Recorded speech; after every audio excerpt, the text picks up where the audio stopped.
A service of KIBMradio.com, the Internet's home for an all old-time radio.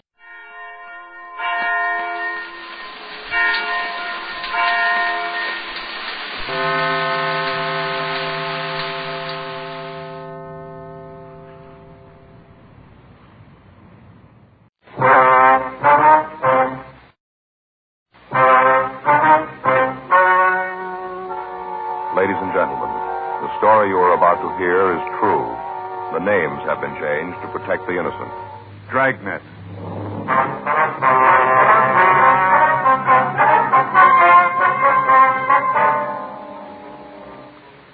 You're a detective sergeant. You're assigned to homicide detail. You get a call to investigate unknown trouble. The caller gives no indication of what's wrong. Your job, check it out. It was Saturday, July 18th. It was warm in Los Angeles. We were working the day watch at a homicide detail. My partner's Frank Smith. The boss is Captain Warman. My name's Friday. We were on our way back from questioning a suspect, and it was 10:56 a.m. when I got back to our car. Unit 1K8. Did you get me a pack, too? Yeah, here you are. Thanks. Hey, Joe. Wonder if you'd do me a favor. I just did. I bought you a pack of cigarettes. No, something else. Yeah. I've been thinking about taking a sergeant's exam. See if I can crack it this time. Yeah. I figure I got about 6 months before they're going to hold him again. Gives me plenty of time to get ready. It's a lot of work. You're going to have to really hustle the books, you know. Yeah, I know. I talked to Faye about it last night. Got it all squared away. The in-laws aren't going to come out this year. That's what loused me up last year. It is, huh? Sure, Joe. You know our house. We had army cops all over the place, kids running around screaming. Nobody can study like that. You're going to be able to work out the classes? Well, I'm going to have to. I can sure use the extra money. Faye and me'd like to do some work on the house. About the only way we can do it if I make sergeant. What do you want me to do? Well, I wonder if you kind of help me out along the way. You made it. You tell me what to do and what to watch out for. Well, I'll do what I can for you, but there isn't anybody who can make it for you besides yourself. You know? Yeah, I know that, but as long as you're in my corner, old buddy. I'll be in your corner. Attention all units. You better get there. Yeah. All units. At 5291 La Miranda Street. Investigate unknown trouble. That's at 5291 La Miranda Street. Investigate unknown trouble. Car 11F93, take the call. Code 3, KMA 367. This is Miranda now, isn't it here? Yeah, 6100 block. We must just pass the place. I didn't see anything, did you? Me either. Code 3, it's important. Make it you and we'll go back and check it out. Right. It should be up here on the right. 5800, a couple of blocks up there. Take it easy. You should be in here. Yeah. It doesn't look like there's any trouble. I think this is it. You want to pull up? Yeah. At the back of the court. 5291. There's nothing going on. Yeah. Well, maybe I better verify that address, huh? Yeah. 1K80 to Control 1. Control 1 to 1K80. Go ahead. Would you repeat the address on the call to La Miranda Street? Stand by 1K80. See anything? No. Well, it's probably some kids having a time. Yeah. Control 1 to 1K80. That address is 5291 La Miranda. 5291 La Miranda. Roger, Control 1. 1K80, code 6 at that address. KMA 367. Well, this is it. We better check it out, huh?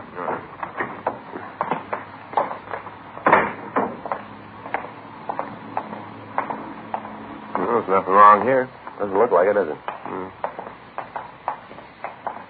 There's somebody back there, Joe. See him at the window? Get down, Frank. How about it? I don't know. One thing's sure. Yeah. They didn't send for us.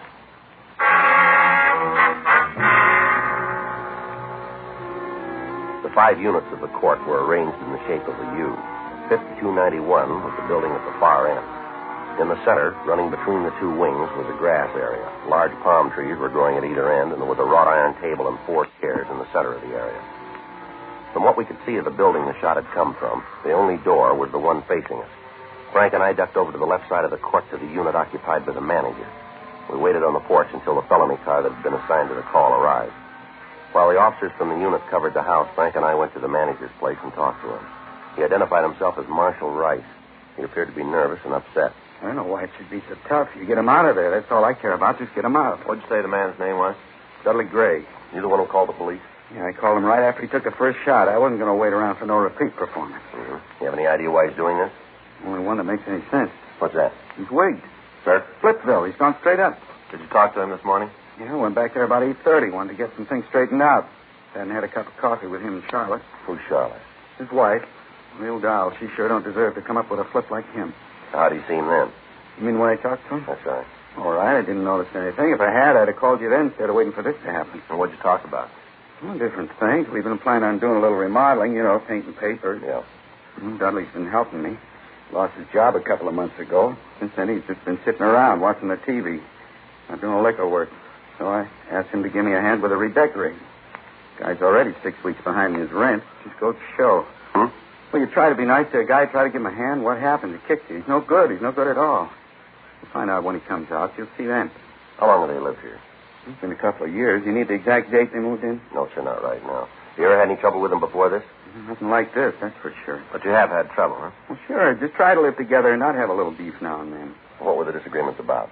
Different things. Sounds kind of silly when you talk about them. Well, it might help us get him out if we knew what caused this. Well, like he likes one baseball team, I like another. He don't like to fish, I don't like to hunt. Things like that. Lay him out in the sun, they just dry right up. Silly little thing. Anything else? Well, guess I might as well tell you. You'll find out anyway. What's that? Oh, Dudley thought there was something between Charlotte and me. Of course, there wasn't, but you just couldn't convince him he was off base. Wasn't anything could convince him. He said something about that this morning, did he? Yeah, we were just sitting there talking about how he ought to help me out with a painting. Charlotte said he should. All of a sudden, he got this kind of wild look in his eye. Told me he knew all about me and his wife. Said I wasn't fooling anybody. Well, we just sat there. Didn't know what to think. Picked up his coffee cup and flung it across the room. Smashed it against the wall. Coffee all over the place. Streaming down the walls. Ruined the paint. Told me to get out of the house and to leave Charlotte alone. Said if he ever saw me talking to her again, he'd make me sorry I did. Well, what about his family now? Are they in the house? I'm pretty sure they ain't. Charlotte took the kids and left right after I did. I saw them walk out. You know where they went? Well, I can't help you there. Do you have any people or friends in the neighborhood here? Not that I ever heard. Got a sister down in National City, but I don't think she went there. Why say that? I didn't have no grips. She'd have gone there. She'd have taken clothes for the kids. Didn't have no grips when she left. Pretty sure she didn't go in National City. But you don't know where we can find her, huh? Not the least. Might have gone to a show till Dudley calms down. How do you figure to get him to come out? Well, we'll try to talk to him first, reason with him. That ain't going to do it. He hasn't got any reason left to do a thing like this. Well, we got to try. You're going to have to kill him. You just wait and see. That's the only way you're going to get him out. Shoot the house full of holes and hope he gets in the middle. That's the only way. We hope then. You'll see. Something else you ought to know. Yeah, what's that? That gun he's got, the .22 rifle? Yeah. He's got a real thing about guns. Big collection. Rifles, pistols, automatics, a whole bunch of them. Yeah. And they all work. We got a description of Dudley Gray, and we called it into R&I. We found that he had no record in our files. We got in touch with Captain Lorman and filled him in. We requested that additional teams of men be dispatched with tear gas equipment and shotguns. The men from the felony unit covered the back of the house, while Frank and I covered the front. All of the other tenants of the court were instructed to stay indoors. 11:14 a.m. With Frank standing by, I went up to the porch to try and talk to Gray. Gray? Gray, I want to talk to you. I got nothing to say to you. Why don't you put the gun down and come on out here? You try to take this place, I'll kill you all. No reason for that. I know who you are. You don't have to try to kid me. I know you. The police officers, Gray, we want to help you. Yeah, you don't have to lie. You just want me to open the gates and let you and the rest of them in here. Well, you go back and tell the chief I won't do it. All right, come on out here, Gray. Put the gun down. Let's talk it over. I'm telling you, I got nothing to say. Come sneaking around here trying to get me to let you in. As soon as you're inside, you burn the place down, run off all the horses. Run off what?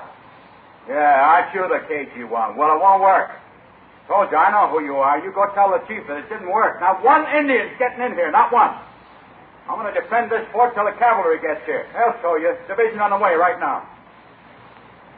Gray, come on out here. We're on your side. We want to help you. That's a lie. You got different clothes on, but I still recognize you. You were scouting around here last week, I remember. Now you get out of here. Come on, Gray. Give us a break. Let's talk it over. Joe? Right with you. What about it? I don't know. He thinks he's in a fort. Told me he thought I was an Indian. You heard him. Yeah, I heard. From what the landlord says, he can hold out in there as long as he wants. Yeah. Maybe if we could find his wife, we might be able to come up with the answer. All right, I'll check with the rest of the neighbors, see if they can tell us anything. Yeah, I'll go on back and try to talk to him. Wait a minute. Take it easy, Joe. He sounds pretty sick. Yeah. Check the boys in the back, will you, and see if there's any way of getting to him from there. Right.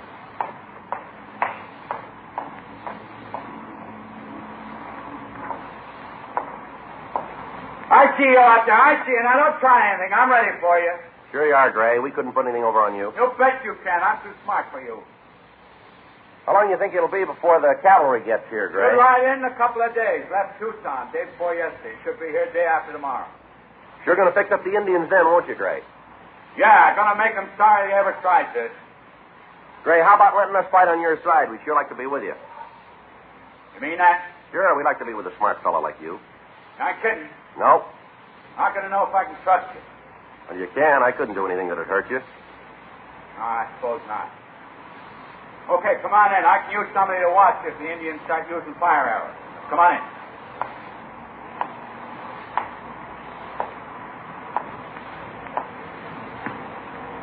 Okay, I'll keep you covered.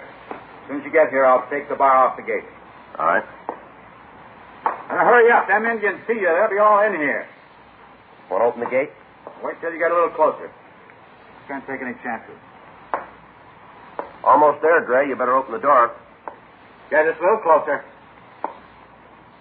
Thought you gonna fool me. Well, it didn't work, did it? Didn't work. You found out. It didn't work. When Gray fired at me, I dropped to the ground while Frank and the other officers returned the fire, driving the man away from the window. 11:47 a.m., the additional men arrived from the office with tear gas equipment. It was distributed, and we worked out a plan to take Gray. It was decided that 2 men would cover the right side of the house while another team covered the back. Frank and I would go around to the left side and fire tear gas shells into the building until Gray had to leave. 11:58 a.m. All of the officers were in position, and Frank and I started to move in to use the tear gas guns. All right. That's enough of that. Just get out of there. Other building, Joe. Yeah, I see her. Just get out of that garden. Go on now, out. Would you get back in the house, please? We don't want to get hurt here. Then you just better get right out of my azaleas. You knock down one more bush and you're in trouble. You don't understand, ma'am. There's a man in that house, and he's got a gun. I don't care about Mr. Gray. What he does is his own business. I'm just telling you to get out of my flowers. All the year I've been worrying over it, trying to coax a blossom out of them. Now you come around here with your big feet and ruin it all. We're sorry about that, but we have to get Gray out of that house. Then do it without stepping all over my flowers. You're a cop. You're supposed to know how to handle things like this. And look what you've done to my tuberous begonias. 3 months I've been working with them. Just put them out last week, and now look, they're all broken. You just ought to be ashamed of yourself, big men like you doing a thing like this to my flowers. Ashamed. Look, ma'am, if we hurt your flowers, we're sorry. As you did. Think you better get inside now, lady? Are you telling me what to do? Yes, ma'am.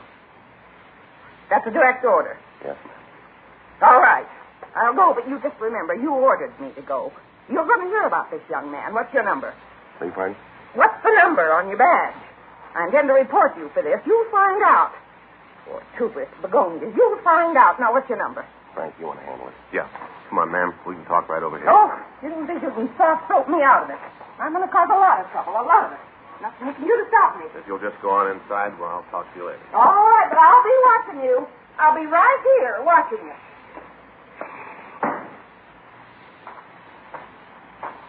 Well, there's one for you. Yeah. Well, let's get on this. Right. Think we'll need the mask? Well, we shouldn't out here. How's it look out front? It's all right. Glendo and LaMonica are out there. Yeah. Whenever you're ready. That should bring them out. I'll get another one ready. Better hold it up. Here comes McCready. Right. Hey, hold it up, Joe. What do you got, Jack? Just found out. Yeah? Gray's wife and kids are in there with him.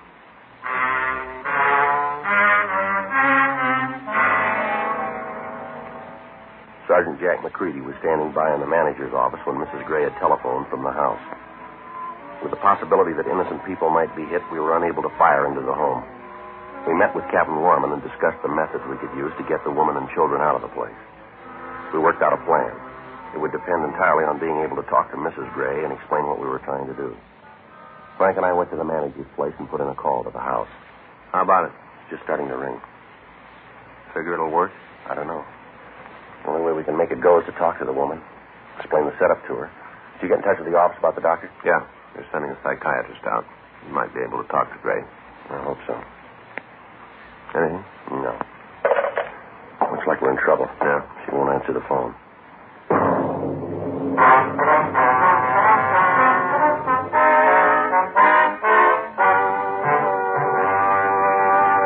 You are listening to Dragnet, the authentic story of your police force in action.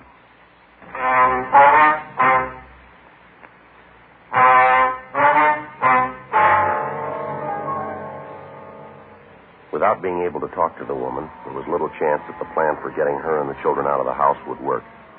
1:14 p.m. A large crowd of people had gathered on the street in front of the court. Additional policemen from Metro Division had to be called in to control them. From time to time, Dudley Gray would scream something at the bystanders and fire into the crowd. So far, we'd been able to keep the curious citizens back far enough so that none of them were hurt, but it was only a matter of time before our luck ran out. Meanwhile, we were still faced with the problem of first getting the wife and children out of the house before we could attempt to take the man himself. 1:29 p.m. While Frank and Sergeant Jack McCready went around to the back of the house to ascertain the possibility of removing the family from that side, I again attempted to talk to Gray. Gray? Gray? Come on, Gray, we want to talk to you. I thought I killed you, Indian. Come on, Gray. We're police officers. We're trying to help you if you'll give us a chance. You expect me to believe that? The truth. No, that's what you say. I'll give you something. What's that? You better get out of here and take your friends with you. As soon as the cavalry gets here, you're all going to be in trouble. Now, come on, Gray. There isn't any cavalry. You're in Los Angeles. You're sick, Gray. We want to help you if you'll give us a chance. I don't need nothing from you. What about your wife and kids? You going to have them hurt? They're all right. Nothing's going to get to them. They're all right. They aren't going to stay that way with you shooting that gun. Well, you let me worry about it. They're my family. No concern of yours. They're mine. And you're going to have them killed, are you? Well, that's a lie. Why do you think I'm doing all this? It's for them, so they can get out of here. I want a bunch of Indians swarming all over the place. It's for them I'm doing it. It's kind of hard to buy, Gray. It's hard to see what you're trying to protect them from. What do you think you are to tell me that? Don't you think I know what's going on? All the time sitting in here looking at you people trying to take things away from me. You don't think I know what's going on, huh? Well, you just save your breath. Save everything. I know what's right. I know it, and I'm doing it. Tell you what, we'll make a deal with you, Gray. What kind of deal can you make? Let your wife and kids come out and let us take care of them. Give us a chance to prove that we're on your side. You can't catch me with that one again. You tried once before, and it didn't work, remember? You tried once before. We didn't cause you any trouble. I don't believe anything you say. Might as well save your breath. All you Indians are tricky. You're not fooling me. What about all the people out there in the street? Well, what about them? You want to hurt them, too? Be real honest with you. What you got coming, but I'll be honest. All right. I don't much care. They're dumb enough to get caught in the middle of an Indian war. It's their tough luck. You've come close to shooting a couple of them, you know. Now tell them to go back to their homes. Leave the fighting to the men. Come on, Gray. Let's get together and talk things over out here. What do you say? Nothing doing. You get me out of the fort and you'll try something. I'm not falling for that. What? And what are you trying to do? I don't know what you're talking about, Gray. Don't try that with me. You're trying to break into the back of the place. Well, it won't work. I'll take care of you all. Joe, get out of there. All right. How about it? We're getting the gas equipment ready now. Yeah. We've got his family out.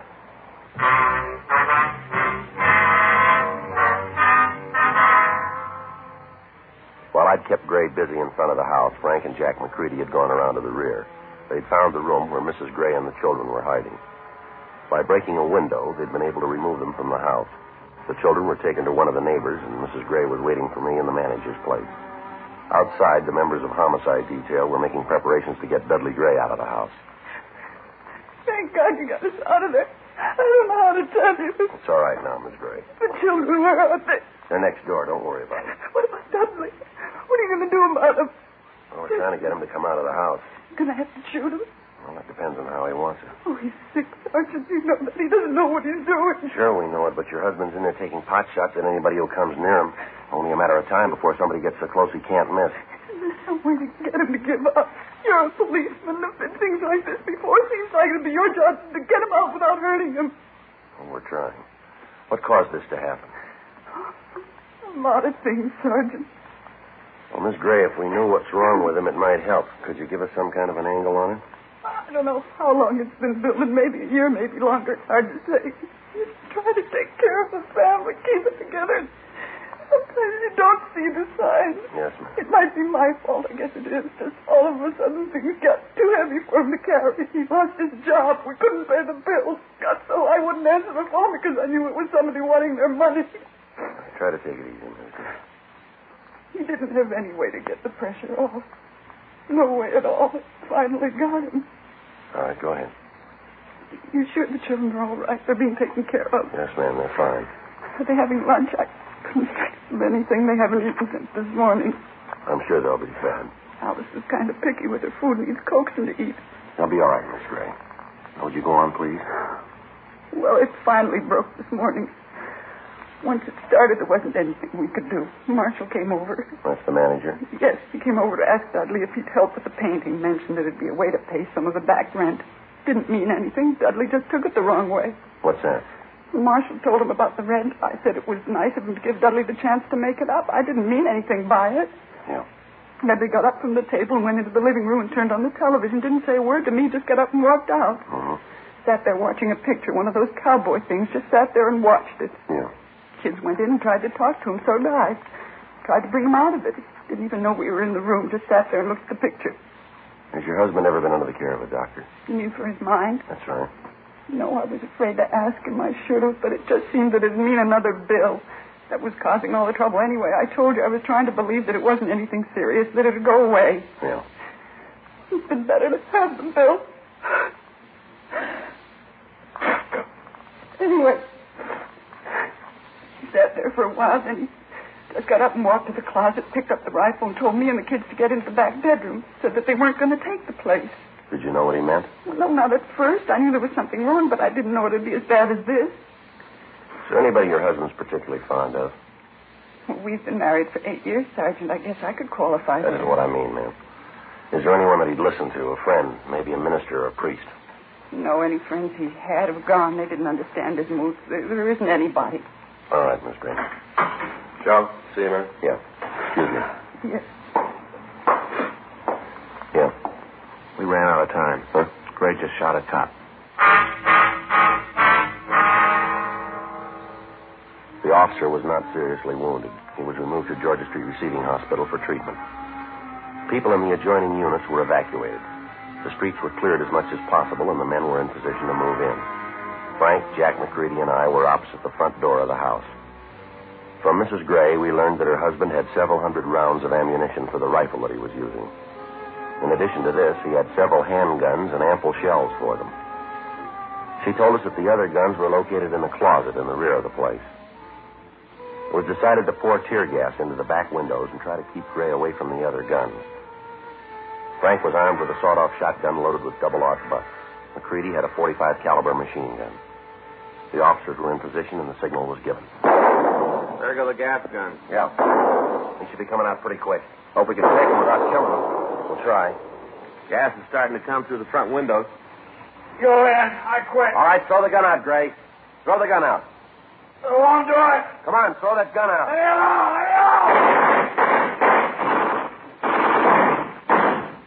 He's down. Come on. He still got the gun. Is he dead? No. You better get an ambulance. I'll take care of it. Is he dead? Did you kill him? No, ma'am. Oh, Dudley. I should have known. I should have seen. He's going to be all right, Mrs. Gray. The doctor's on the way. He's sick. He didn't know what he was doing. That's all. He didn't know what he was doing. Yes, ma'am. He knows we love him. That's all that counts. We love him and want to take care of him. He didn't think anybody cared for him. That's what was wrong. He just didn't know. Yes, ma'am. Maybe when he gets well, you know everybody wasn't against him. You know people care. Don't you think that's all that's wrong? I wouldn't know, ma'am, but he took the hard way to find out.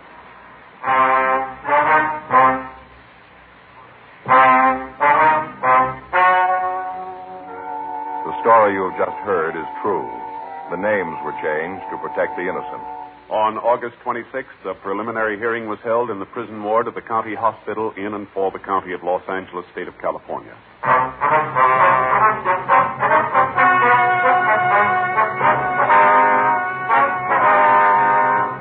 Dudley Peter Gray was held to answer charges of assault with intent to commit murder.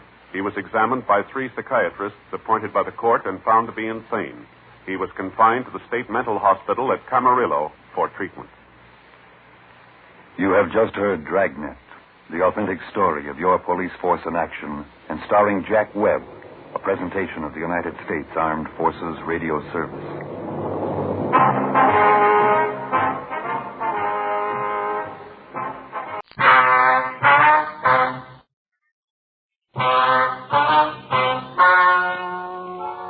Ladies and gentlemen, the story you are about to hear is true. The names have been changed to protect the innocent. Dragnet.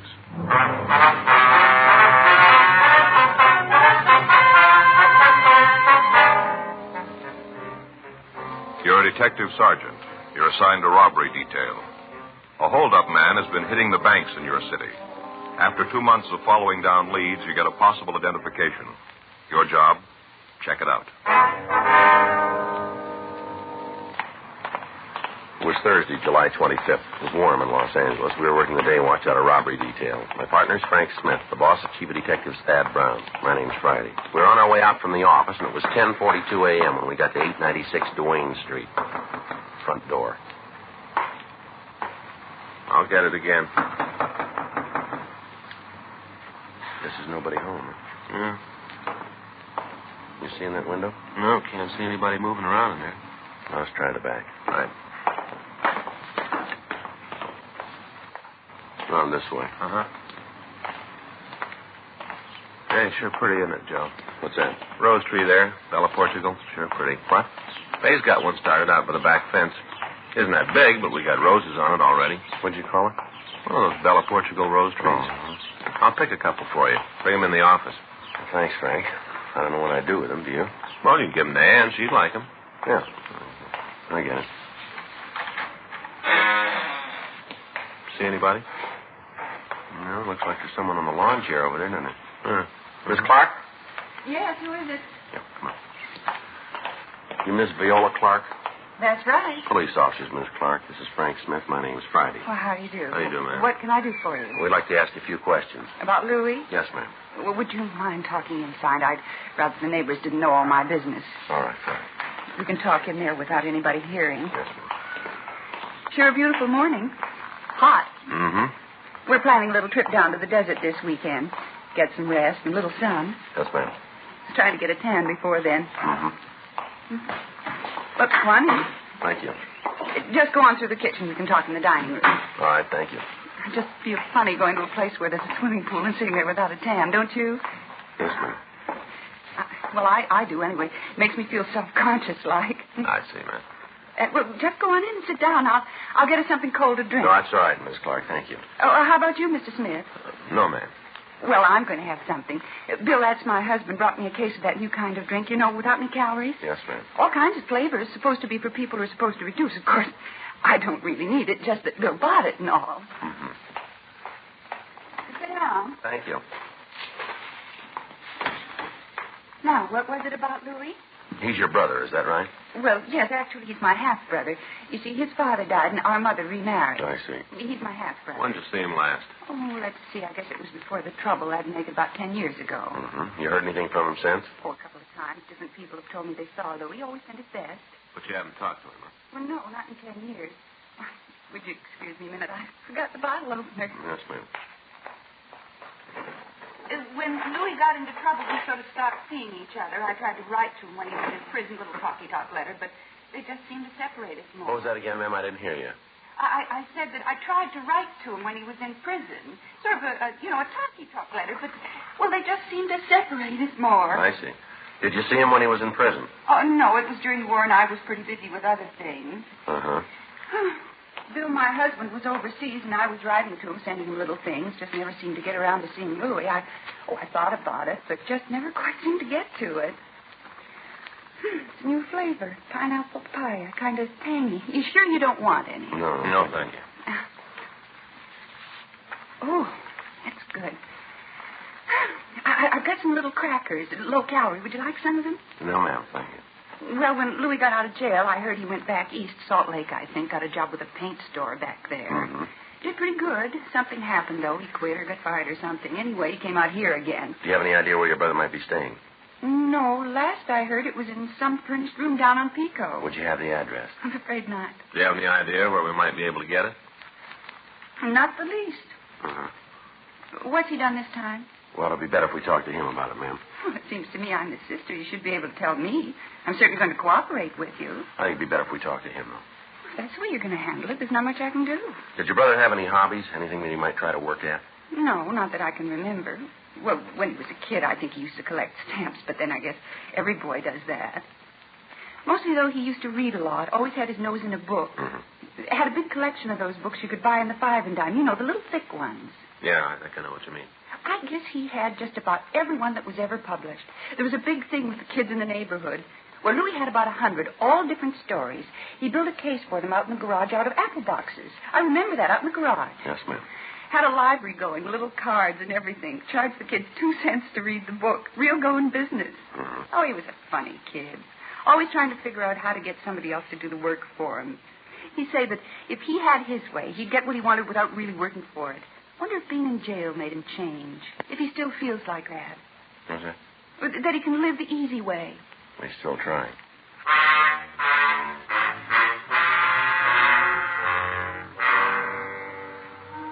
"11:31 a.m. We left the house and continued checking out the friends and relatives of the suspect, Louis Rote. According to his book, he'd been arrested for the first time 10 years previously on charges of 459 burglary, 5 counts. He'd been sentenced to San Quentin. He'd been released 4 years previously.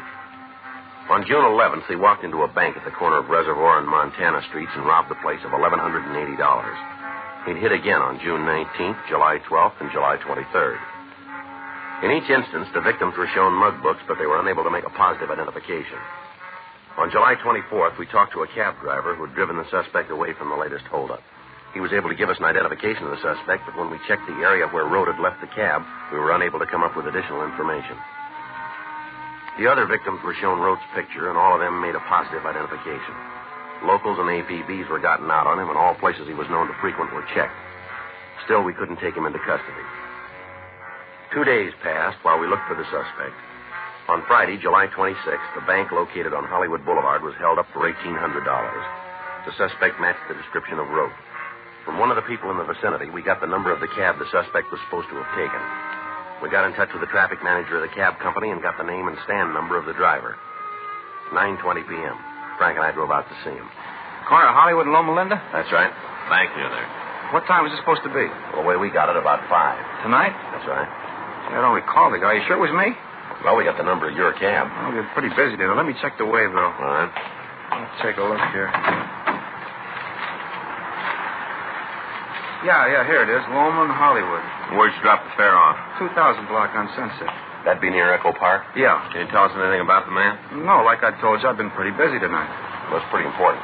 Well, what kind of things you want to know? Well, what did he say to you when he got into the cab? Oh, not much. Seems to me he just told me to drive right down Sunset, and then he'd tell me where to let him out. Was there anything about him that stood out? An accent, maybe? Scar, birthmark, anything like that? No, it doesn't seem to me that there was. I could only get a glimpse of him in the rearview mirror. He was kind of sitting off to one side. Kind of hard to see. You don't remember anything about him, then, huh? No, nothing to help. Did you say where he was going? Well, not that I remember. Just told me to drive right down Sunset until he told me to stop. When he got out of the cab, did you see where he went? I didn't notice. He said something about getting a drink and asked me if I could name a good bar for him. Did you? I couldn't. I don't know the neighborhood very well. I told him they were all probably pretty good. Did he seem drunk to you? Well, he had more than a couple. I can't tell you how many. You know, some guys can hold more than others without showing it. Yeah. Well, he was like that. Hard to tell how many he'd lifted. Uh-huh. Say, something might help. I just thought of it. Yeah, what's that? He had a kind of a mole on his face right by his mouth. On which side, do you remember? Well, let me think now. I was looking at him in the mirror. It was on his left side. The mirror shows things on the side that... Yeah, it'd be on his left side. Mm-hmm. Yeah, I always get mixed up like that. You know, when you look in the mirror, if you got something on the right side of your face, it's on the left side of the mirror. Yeah. Well, I was looking at him, so it'd be on the same side as I saw it. Yes, sir, it was the left side. Where was the mole? Right here, right by the upper lip. Not real big, so you'd notice it right off. Yeah, I forgot about it until just now. And when he paid the cab bill, what did he use? You mean the size bill he gave me? Yeah. A 20. I think I got it right here. Real new. Yeah, here it is. He had a whole fistful of those, just like this, all brand new. Mm-hmm. I asked him if he was going on a trip. You know, people draw a lot of money out when they're going to take a trip. I figured maybe that's what he was going to do. What did he say? Well, he said he wasn't. He said he just made a withdrawal from the bank, but he said he wasn't going away. Well, he's wrong there. Huh? As soon as we find him, he is.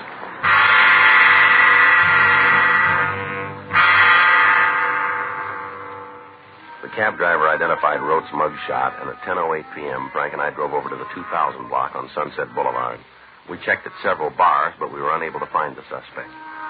One of the bartenders said he thought that a man answering Rote's description might have been in, but he couldn't be sure.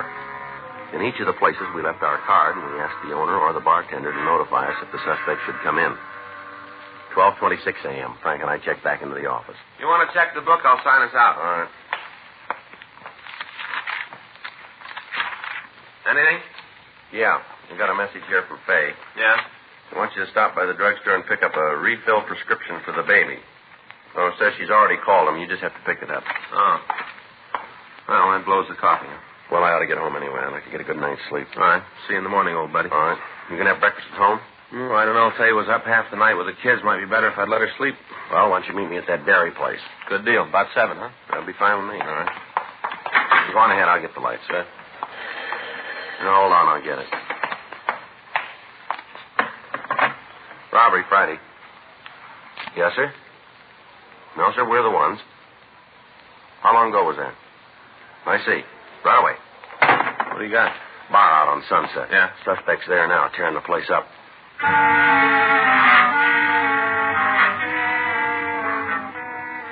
We left the city hall and we drove over to the bar on Sunset Boulevard. By the time we'd gotten there, a police unit had arrived and the disturbance was under control.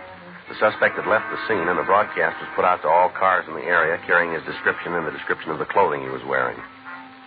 When we walked into the bar, the bartender was sitting at one of the tables in the back of the place holding a stake to his left eye. The place itself was a mess. Bar stools were scattered over the floor, tables were upended.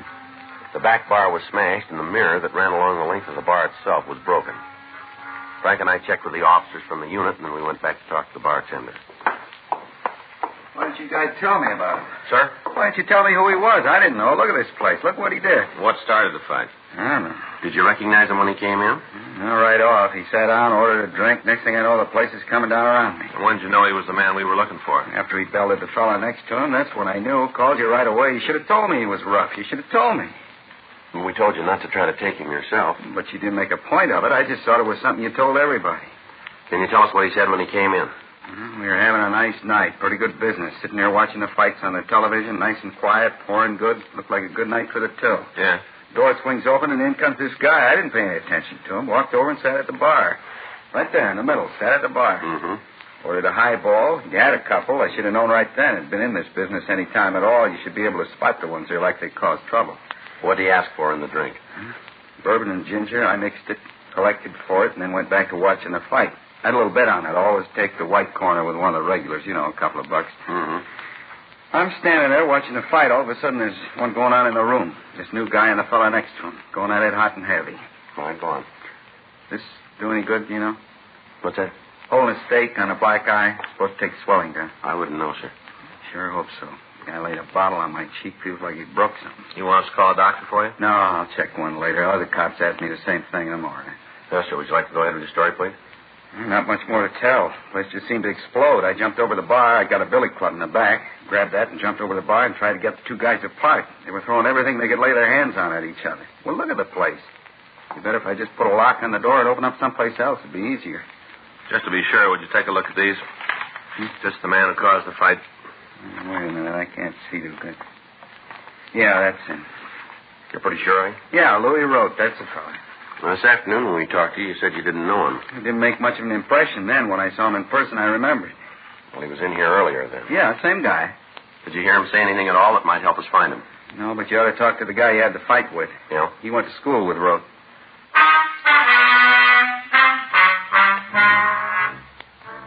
We got the name of the man the suspect had the fight with.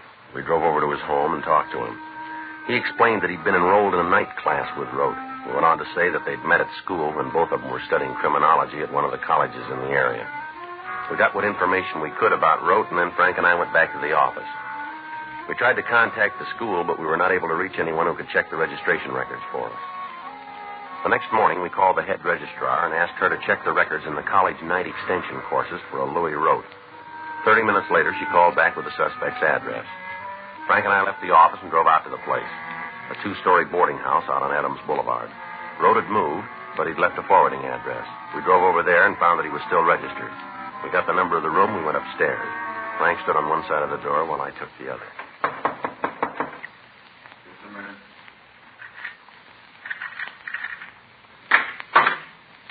Yeah? You Louis Rote? Yeah, what do you want? Police officers, you're under arrest. For what? Suspicion of robbery? How'd you get to me? We did. Can I get a coat? No, you tell us where it is. We'll get it for you. Closet over there. I'll get it. There's a bottle of aspirin in the pocket there. Make sure you don't drop it. Hangover I got, I'm going to need something. Yeah. Don't think I ever had a headache like this one. Terrible. Well, you better get used to it. Huh? They're going to get worse.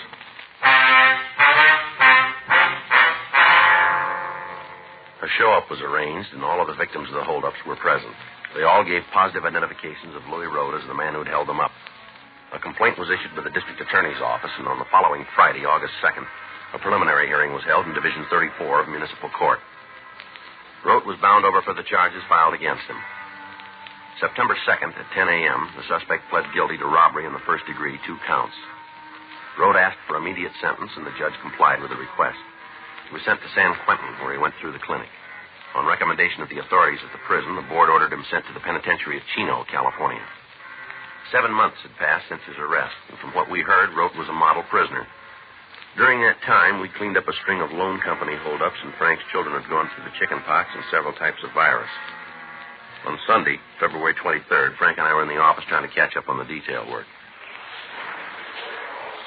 You got the L.A. number on Lawrence Pachetti? Yeah. Wait a minute. There you are. 168947. 68947. You sure mean one. Yeah. Terrible what he did to that kid. Oh, man. Robbery Friday. Yeah, Savage. Mm-hmm. When did it happen? Well, we know how he did it? All right, we'll check into it right away. No. Send it down, will you? Right. Bye. Teletype in from Chino. Yeah? Rote just broke out of jail.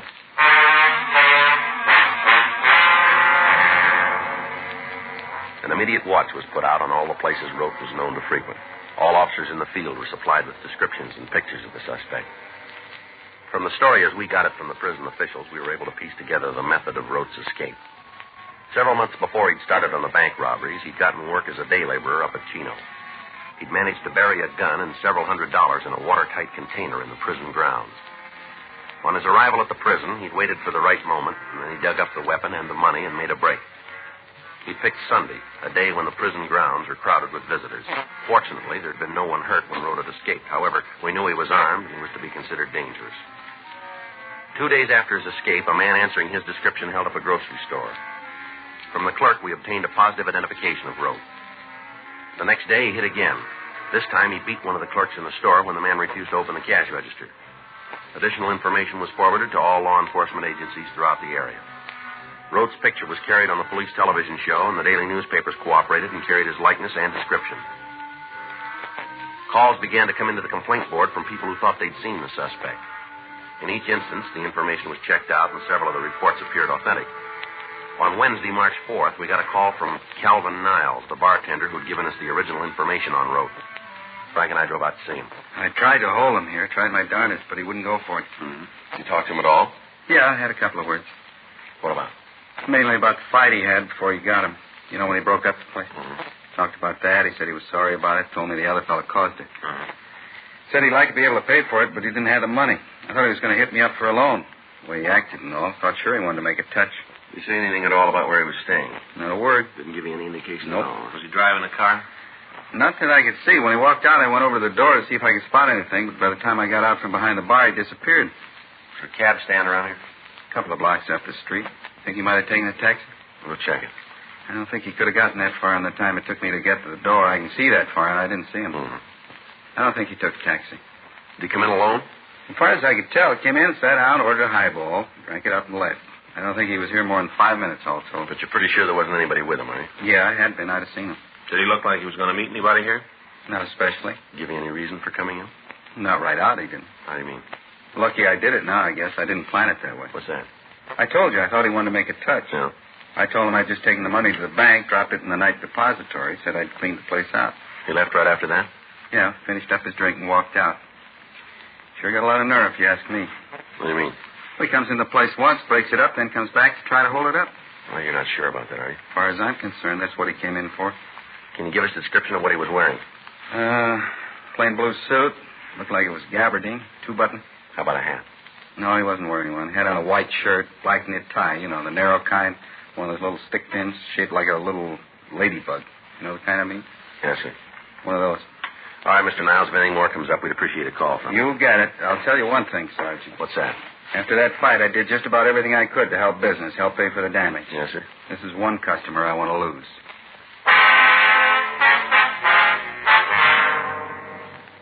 For the next 2 days, the search for the suspect went on. Roaming houses where he might have been staying were checked. Friends and relatives were interrogated. Al Gayton down in San Diego was notified, and he alerted the authorities at the border in the event Roque tried to escape into Mexico. In the meantime, a rolling stakeout was set up in the area where the thief had been hitting. 2 more days passed without activity. On Monday, March 9th, Frank and I were in Unit 1K80, cruising on West Pico. Sure is a quiet night. Yeah. Be glad when it's over. I'll get home and hit the sack. How you coming with the books? Huh? Oh, you mean for the sergeant exam? Yeah. Oh, pretty good. All units, attention, all units. A 211 has just occurred at the grocery store at the corner of Pico Boulevard and Ottawa Street. Unit 1R13 handled the call, code 3. Better hit it. Yeah. Attention, all units. A 211 has just occurred at the grocery store at the corner of Pico Boulevard and Ottawa Street. Unit 1R13 handled the call, code 3. 1K80 to Control 1. Control 1 to 1K80, go ahead. Code 6 at Pico Boulevard and Ottawa Street. Control 1 to 1K80, roger, KMA 367. Attention all units. Be on the lookout for the following described suspect wanted in connection with 211 at grocery store at Pico Boulevard and Ottawa Street. Suspect described as WMA, 40 or 50 years, 5 feet 8 and 1/2, 150 to 155, medium build, gray hair. Suspect was wearing a dark blue suit, no hat, white shirt, black tie, and black shoes. Suspect has a mole on the left side of his face, just above the mouth. He is carrying a large blue steel revolver, Western type. Suspect believed to be driving a 1952 Chrysler sedan, dark in color, license number unknown. Vehicle has a damaged left rear fender. Use caution. Suspect is considered dangerous. KMA 367. Sounds like Rose, doesn't it? Yeah. Hang on. Here's Pico. The car that just passed us. Yeah? Dark Chrysler sedan, dented left fender. You better check it. Right. Hold it. It's taking off. You better lean on it. Doesn't look like he's going to stop. Watch it, Frank. The streetcar.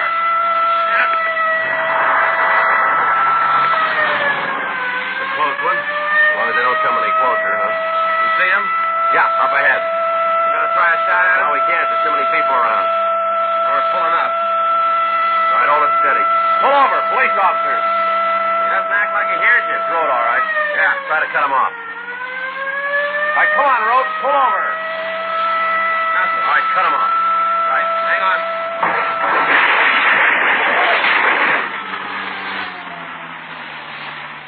Come on, pull up. Let's go. He really plowed into that lamppost. Yeah. All right, come on, out of the car. All right. Getting out. See, I've got my hands up in the air. Doing like you All right, come on, move it. There. Come on, put your hands on the car here. Yeah. Lean on it. I'll shake him. Yeah. Here's the gun, Joe. All right. Come on, Ruff. Get your hands behind you. Yeah. All right, let's go. About my car. We'll take care of it. You're not going to just leave it there, are you? I wouldn't worry about it. Huh? You're not going to be driving it for a while.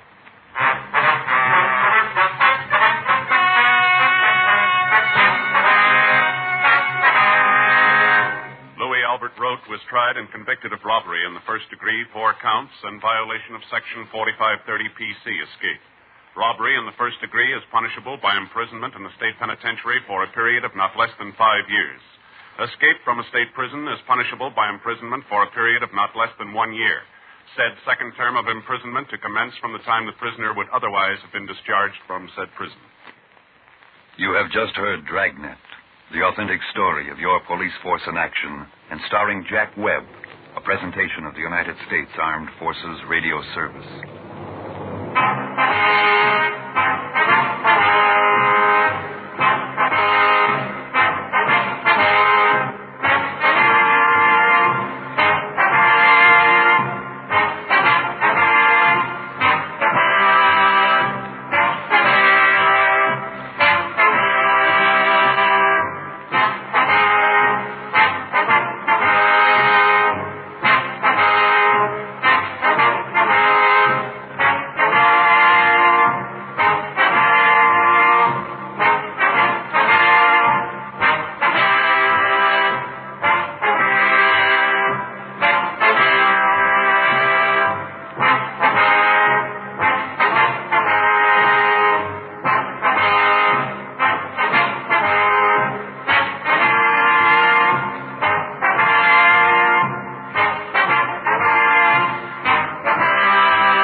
Ladies and gentlemen, the story you're about to hear is true.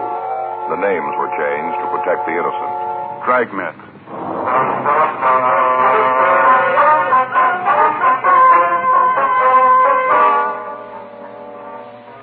You're a detective sergeant. You're assigned to auto theft detail. You receive a report that a circus truck has been broken into. Several of the animals are missing. Some of them are dangerous. Your job, find them. It was Monday, May 12th. It was cold in Los Angeles. We were working the day watch out of auto theft detail. My partner's Frank Smith. The boss is Chief Detective Thad Brown.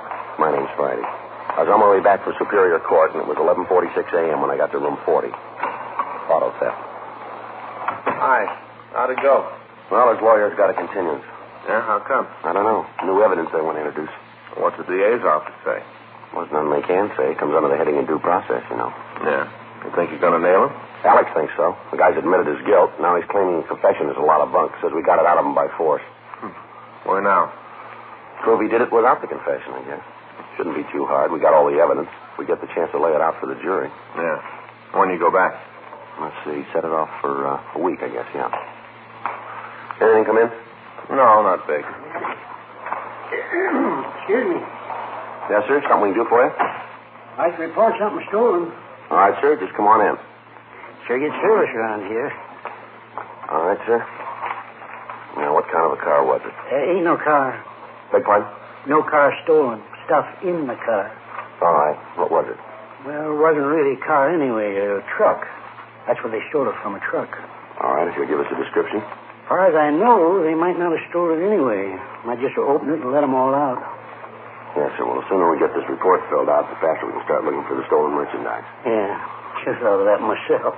Should have. All right, sir. Now, what's your name? Clarence Havill. Havill. No R. Most people put an R in it. Havill. It ain't. It's Havill. Where'd the theft take place? Corner Fountain, de Longprix. Right on the corner there. Just south of the red zone on Fountain. All right, sir. What was taken? You see, I got this call from one of the drivers who works for my brother and me. Drives one of our trucks. Called and said the machine broke down. Wanted me to bring another tractor over. Well, we can get to all that later, Mr. Havill. Now, what were the stolen articles? Animals. Sir? Animals from our carnival. What kind of animals? Oh, a couple of monkeys, Cody Mundy, 2 raccoons. All right, sir. Anything else? Yeah, here comes the bad part. This is what I was afraid of. What's that, sir? It's the reason I waited so long to report it. I thought maybe he'd turn up. What's that, sir? A black panther. We got a description of the animals, and a local broadcast was gotten out on them immediately. 12:18 p.m. We continued to talk to Clarence Havill. Friday night. That's when it happened. What time Friday night? About 7:05 or 7:10, right after the fights went on. That's when the phone rang. I see. I was kind of sore about being interrupted when the fights is on. Always watch them.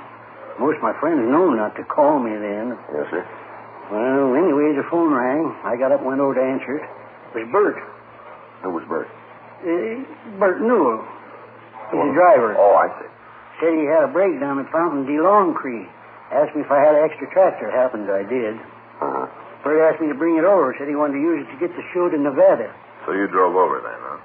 Not right away. How's that? Well, it looks like the fight wasn't going to last much longer, and I wanted to see the finish of it. So I stuck around for a couple more rounds. After that, I left. Uh-huh.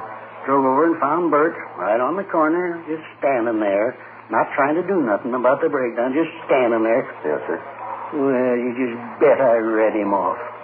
Told him the least he could have done was get out a wrench or something, tried to find the trouble. I read him off good. Yes, sir. Didn't do no good. He's shiftless, you know. Real shiftless. Yes, sir. You know Bert, do you? No, sir. Shiftless. You know him, you'd know that. You want to go on, please? Oh, yeah. Well, we got the trailer on the hitch, and the tractor hooked up. Only took a couple of minutes. And got it done, and Bert took off. Where was he going, you know? Over to Nevada. Going to play a show there. Overton. Going to play a show there. Yes, sir. Right by Lake Mead, Overton. Yes, sir. When did you find out the animals were missing? When I got the wire from my brother. That's when I got the first inkling. When was that? Last night. Company phoned me about, I guess it was about 8:30. I see. You have the telegram? No, I told you they phoned it. What did it say? Just the animals are gone from my brother. Said that the animals weren't on the truck when it got to Overton. Uh-huh. Told me about how the locks on a couple of the cages was busted and smashed and the animals was gone. Well, now, sir, is it possible that the cages might have been broken into some other place than Los Angeles? Might be, yes, might be. Ain't likely. Well, why'd he say that? Only reason I know of, because it ain't likely. Not only that, I got proof of it. How do you mean, sir? Well, as soon as I got the wire, I went down to Fountain de Long Creek. Went right there and looked around. Uh-huh. Figured I might as well go down there and look around. I might find something, you know. Took a big 4-cell flash, went down the corner. That's it. Yeah, I was right. That's where it happened. Yeah, that's where they got away. Found a spoor, you know. I beg your pardon? Spoor. Tracks. Found them all over the place. Oh, I see. Of the panther? No, raccoons. Oh. Not only that, I found something else. Yes, sir. Monkeys. Found them, too. Well, where were they? Phone pole, right up on the top, just sitting there shivering. They're kind of little, you know. Get real cold easy. We have them around the place. They wear little sweaters. Get chilly real easy. How about the rest of the animals? You see any sign of them? No, I went over to a little store near there and got a head of lettuce. 17 cents. Took it back to the phone pole, showed it to Caesar and Salome. Oh, they love lettuce. Is that the monkeys? Yeah, marmosets, white-eared. Love lettuce. They came right down then, did they? Yeah, right down. The pole slithered right for the lettuce. And they were scared stiff. Being up there on that pole all night, should have had their sweaters. What about the other animals? Not a sign of them. Just the spoor of the raccoons. Haven't got the slightest idea where they might have gone. No real problem, no, not them. How do you mean? Easy to replace. Just go up in the Hollywood Hills, lots of them there. Run all over the place, upsetting garbage cans. Imagine some of the people would be glad to have me come up there and take them away. Raccoons ain't no problem. Well, Mr. Havel, what about the panther? Well, he's a problem. Yes, sir. Can you give us a description of the animal? He's black. Yes, sir. Like the inside of a well, jet black. Even blacker than that ink they're talking about. Mm-hmm. About 7 feet long. Oh, easy that. Yes, sir. That's counting the tail. 7 feet. Anything else about him that we should know? No, just a plain black panther, nothing special. Is he dangerous? Well, not unless he meets somebody. Dandy's got a temper. That's the name of the animal, is it, Dandy? Yeah. Naming that because he's blacker than the pits of the inferno. Dandy. You're pretty sure he got out of that truck when the monkeys did, huh? Well, I ain't going to give you no written guarantee, but I'm sure of it. All right, sir. We'll start looking for him right away. Mr. Havel, where were these animals coming from? Winter quarters. The standard Overton is going to be our first, just starting the season. Mm-hmm. Well, is there anything else you can tell us that'll make it easier to find the panther? No, not a thing. Just be careful, that's all. Don't hurt him. He's really as gentle as a kitten when you get to know him, like a big overgrown cat. Gentle. Yes, sir. That's something Clyde didn't understand. Who's Clyde, sir? My brother, Clyde. Oh, I see. He didn't like Dandy. Didn't understand him. That's what caused the trouble. What was that? Last winter, Clyde came to see the show, tell me about the bookings. Yes, sir. We discussed about how the best way to exhibit Dandy would be, and Clyde got too close to the cage. Yeah. Dandy almost killed him.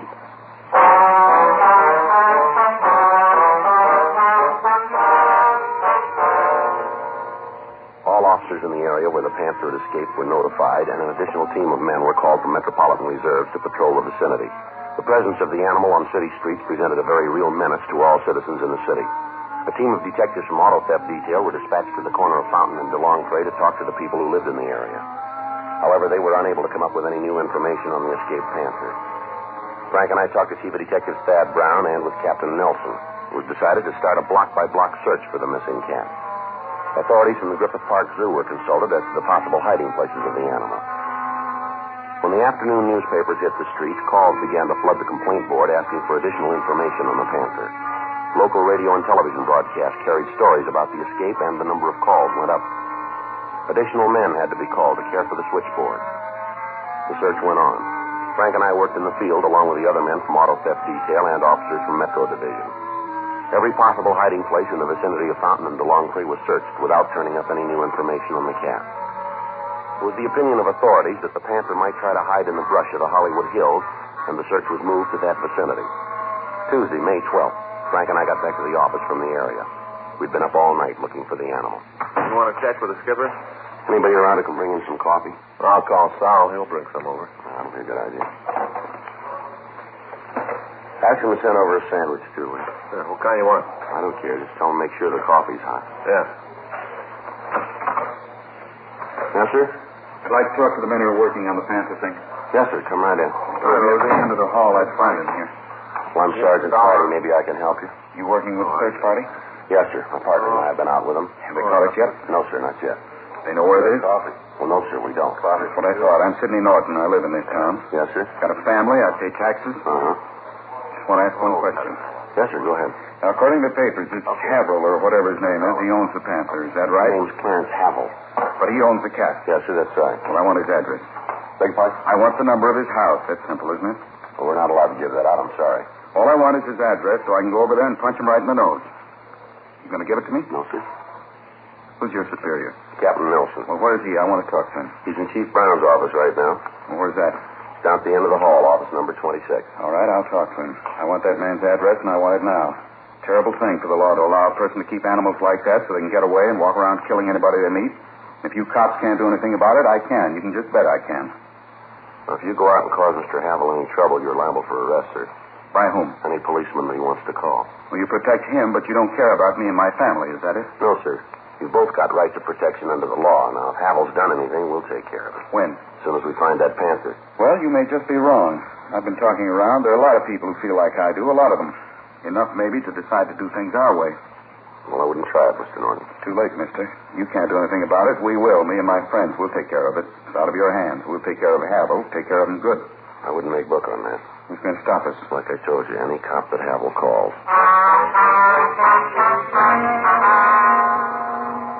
Frank and I talked to Sidney Norton, and we finally convinced him that any action he might take would not help the situation. We sent him home, and then we met with Captain Nelson and Chief Brown. The progress of the search was reviewed, and it was decided to continue it in the Lake Hollywood area and in the upper Griffith Park Hills. All days off had been canceled, and additional officers were joining in the hunt for the panther.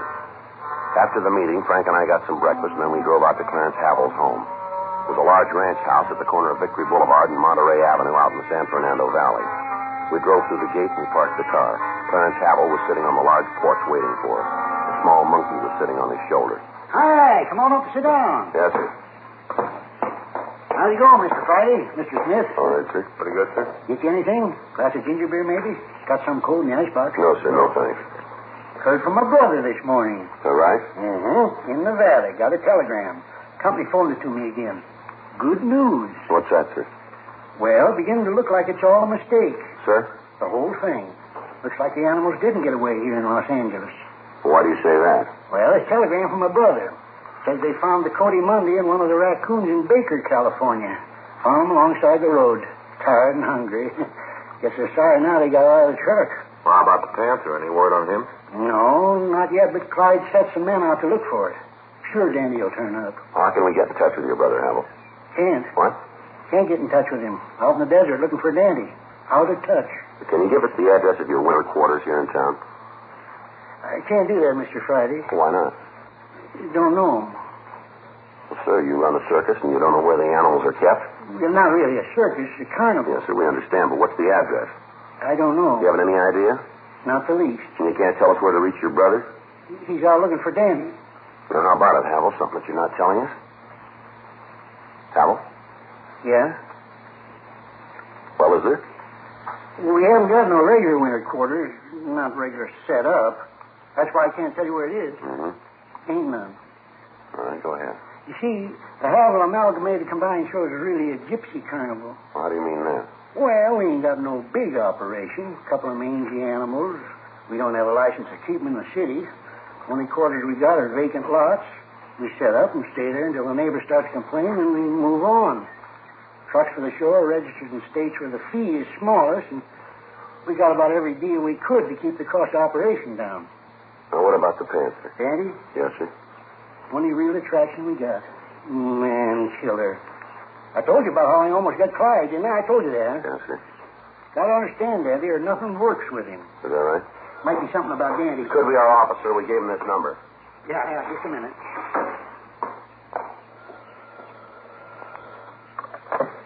Hello? Yeah, this is number. Huh?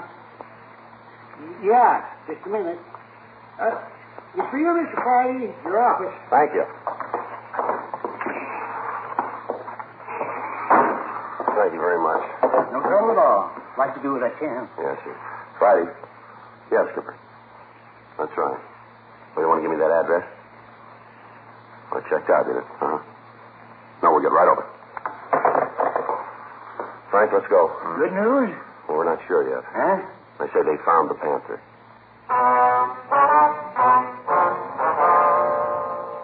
The address we'd gotten on the telephone was in the Hollywood Hills just off Beechwood Drive. Frank and I drove down the freeway, turned off at Gower, up Franklin to Beechwood, and we continued up to Ledgewood Drive. By the time we got there, other units had arrived, and the immediate vicinity where the animal had been seen was surrounded. From one of the officers, we got the story. The Panther had been seen by one of the civilians searching the area. The animal had run between two houses and jumped through a window into a ground floor garage. We checked the house, but we found that the occupants were not there. Because of the danger of the Panther's presence and the difficulty of taking it alive, it was decided to try to shoot it. The officers involved in the search were armed with large caliber weapons. Frank and I took two sawed-off shotguns, and we approached the door leading to the garage. Who's covering the window? Mac. All right. I'll hit the door. Stand back. We'll try to see what's inside. Okay. I can't see anything from the window. Yeah, might be behind those boxes at the rear there. Yeah.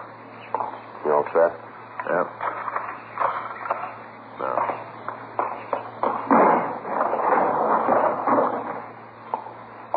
See anything? No. Wait a minute. Back there, behind the cases. Looks like something there. All right, you take that sign. Right. Take it easy. You don't have to spell it. Hi, Frank. Right from where you are, can you tip those boxes over there? Yeah, I think so. Well, let's try it. Maybe it'll drive them out in the open. All right.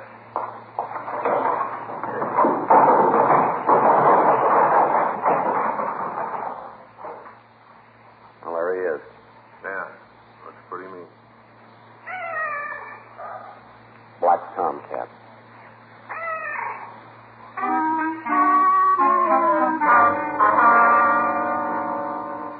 The event was similar to several that had happened during the hunt for the Black Panther. During the 20-odd hours we'd been looking for the animal, there'd been several reports that seemed authentic enough to be checked out. All of them turned out to be false. By this time, there were over 300 officers engaged in the search. Frank and I went back to the office and put in a call to the telegraph company in an effort to find Clyde Havel. They checked through their files, but they were unable to find any record of any wires. We then put in a call to the California-Nevada border station in an attempt to get information. Yes, sir, that's right. Havel Amalgamated Combined Shows. What? Sorry. A, V Victor, I, L, L. Havel. Mm-hmm. Well, from what we got, it should have come through Saturday the 13th. No, it might have been Sunday the 14th. You pretty sure about that, are you? Was it possible? All right, I understand. Okay, thank you. If anything turns up, will you call us? Friday, extension 2507. That's auto theft detail. Right. Thanks again. Bye. How about it? They got a record of the show going through? They never heard of it.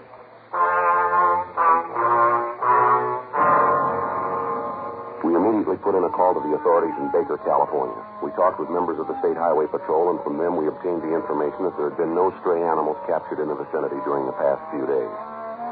The conversation with them lengthened the possibility that the story we'd gotten from Clarence Havel was a lie. We checked his house, but Havel wasn't there. From his neighbors, we obtained the name of his sister. 6:10 p.m. We drove out to the address, a two-family stucco duplex. We rang the bell and we waited. Yes? Miss Havel? That's right. What is it you want? We're police officers. Frank Smith, my name's Friday. Hello. How do you do, ma'am? What is it you want? We'd like to talk to you about your brother. Clyde? No, ma'am. Clarence. Mr. Friday, I've done what I can for him. If he's in trouble again, he's just going to have to go it alone. What if we could talk inside? Now, come on in. Thank you very much. What's he done this time? Beg your pardon? What's my brother done this time? Does your brother own a circus?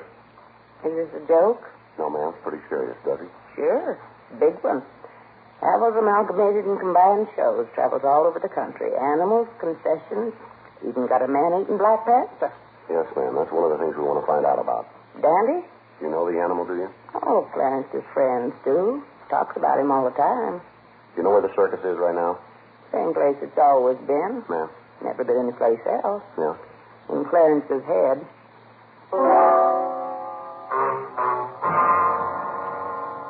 We continued to talk to Lillian Havel. From her, we got the background of the story. She told us that her brother had been a press agent for one of the larger carnivals, but that he'd been discharged several years before.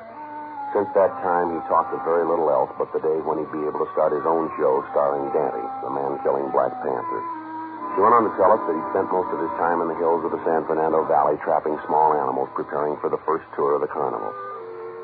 We called the office and notified them. The search for the Black Panther was called off. 8:46 p.m. We left the duplex and we drove out the freeway to the valley. When we got to Havel's, he was sitting on the front porch reading. The monkey was still on his shoulder. Hi there. Come back, huh? Yes, sir. Found Andy yet? Sure hope you come up with him. I hate to lose the main attraction. Ain't had any word of him yet, huh? No. He's a sly one, old Dandy. Sly. He knows if you find him, he'll go back in the cage. You just keep looking, though. He'll turn up. Search has been called off, Havel. Called off? That's right. You mean you quit looking? That's right. Well, you can't do that. You can't. Dangerous animal like that loose in the city, all the people in dire danger. You can't call off the posse. Why don't you tell us about it? What do you mean? All right, Havel. Tell us why you did it. Huh? Why'd you report the Panther being gone? Because he was. Wanted to save all the people from dire danger. Why don't you tell us the truth? Huh? We've checked your story. It's a pack of lies, you know it. Now, just a minute. Ain't no man that says I tell lies. No man. You say you got 2 telegrams from your brother, is that right? Yeah, from Clyde. Well, we checked with the telegraph company. They've got no record of any such messages. Hey, it's a big company. They might have lost him. No, I don't think they lost him. Might have. You told us the carnival truck went into Nevada, didn't you? Is that right? Yeah. Well, we checked at the border. They don't know anything about the show. Well, a lot of roads into Nevada. Maybe you called the wrong station. Well, we talked to the right one. Big truck, red and yellow. Havel's combined amalgamated shows. Letters about this big on the side. The other letters got a picture of Dandy on the side. Mean you can almost count his teeth. You told us the truck was registered in your name. DMV has no record of it. Must be some mistake. It's got to be wrong. We talked to your sister. She tells you don't have any kind of a show. Lillian said that? That's what she said. You hear it, too? Yes, sir. Lillian told you I didn't have no show? Lillian told you that? Well, get your coat, Hal. Huh? A little cold out tonight. You might need a coat. We going someplace? Yes, sir. We're going to have to take you downtown. Why? Well, you've had half the city on a wild goose chase here. Caused a lot of people a lot of work. Turns out there was no reason for it. We're trying to find out why you did it. Why? Yes, sir.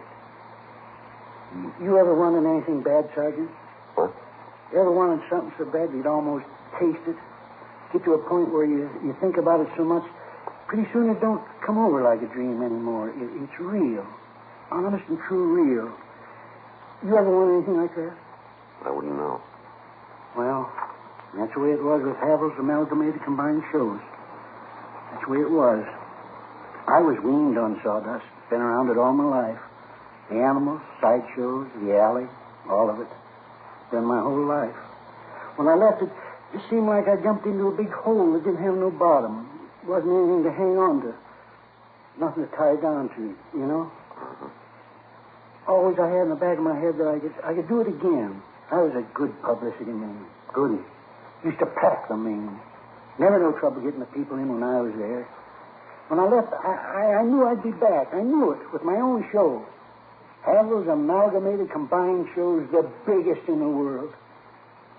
I guess I just got so that I believed it too much and lost the line between what's real and what I was dreaming. It was this morning when you was out here. Remembered and tried to stop you from going on with it. Tried, and then there was that phone call where they'd found Daddy. Didn't seem right to stop things then. Just it didn't seem right. All right. You want to get your coat? Yeah. Are you going to take me downtown in the police car? That's right. Going to use a siren? For what, sir? Siren. There's no reason for any siren. Suppose not. Used to have sirens when I come to town. Me and the chief of police ride down the street, siren going. Everybody knew I was in town. Big to-do. Everybody knew I was there. Things have sure changed. Not very much. Yeah, things have changed. People used to know I was in town. They still do.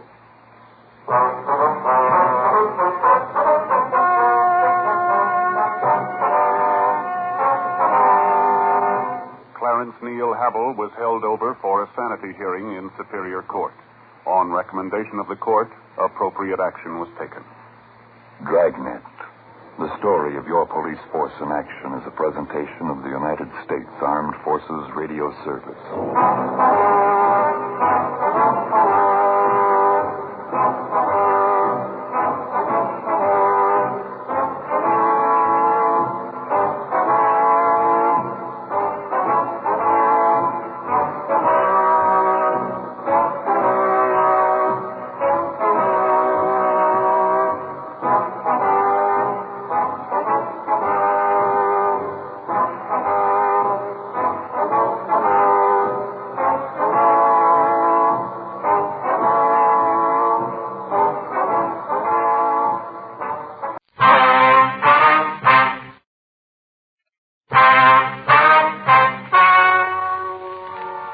Ladies and gentlemen, the story you are about to hear is true.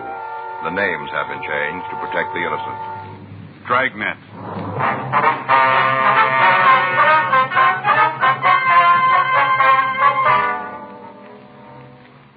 You're a detective sergeant.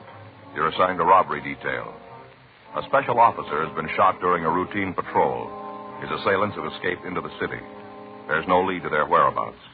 Your job, find them.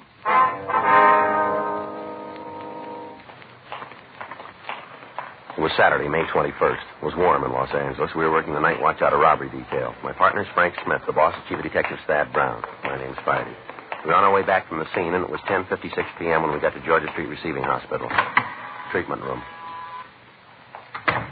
That's you, Doctor? No, ma'am. Police officers. Doctor said we could ask you some questions. About the robbery? Yes, ma'am.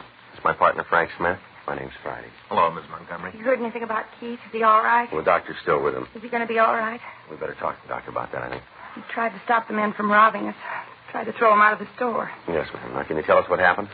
Well, I guess so. If the doctor said I could. Well, anytime you don't feel like going on, just tell us, please. All right. What time did the man come into the store? About 9:30, right around in there. Yeah. Keith and me were sitting in the back room playing cribbage. We usually play a couple of games before we close up, especially when business is kind of slow. Uh-huh. These two men came in. Keith went out to wait on them. Did you go with him? No, wasn't any reason to. Just two customers. No reason for me to go out. Looked like they came in together. You could see him from where you were, huh? Oh, yes. We had the card table set up right in the doorway of the back room. All right, ma'am. Would you like to go on? Well, Keith went out and asked them what they wanted. Yeah. One of them said he wanted a bottle of vodka. Keith asked him what kind, and the man said it didn't make any difference. Said he wanted 100 proof, though. Uh-huh. Keith got the bottle off the shelf and came back. Told the man how much the bottle was, and that's when the other man pulled out the knife. They say the second man drew the knife. Huh? That's right. Short fella. Had this kind of knife with a spring blade where you push a button and the blade snaps out. You know how? Yes, ma'am. Did the men know you were in the back room? He must have. All he had to do was look through the door, and they'd have seen me. I wasn't trying to hide. All right. Feel like going on? Yes. The doctor gave me some kind of pill. Makes me a little numb, but I feel all right. All right. You please go ahead. Now, what happened after they pulled this knife? Well, the short one told Keith to give him the money. Said it was a hold-up. Could you remember his exact words? Oh, I don't know. Seems he said, all right, old man, this is a stick-up. Put all the money in the register in a paper bag and don't cause any trouble.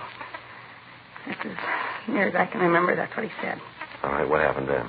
Well, Keith told him to get out of the store. Said the two of them were too young to get mixed up in that kind of foolishness. Told him to get right out. Yeah. Little fella, the short one with the knife, grabbed Keith and told him they weren't playing games, that if he knew what was good for him, he'd do like he was told. Had the knife right at his chest, but he was going to cut Keith. Mm-hmm. That's when I came out of the back room when I thought they were going to hurt Keith. All right. You go on, please. Yes. I want to get this over and tell you what you need to know so you can catch the fella. All right, ma'am. What happened when you came into the store? Well, I tried to get the men out of the place, told them that if they knew what was good for them, they'd leave right then. Uh-huh. Might as well have been talking to a wall. They didn't pay any attention to me. Yeah. Well, that's when I tried to get to the phone. I wanted to call the police. What was your husband doing at this time? Standing there trying to keep from moving into the knife. This short little fella had it pressed right against his chest. Had the point right here. Keith made any kind of a move, he'd have been stabbed. I see. When they saw me go to the phone, the tall one grabbed me and hit me with his fist closed.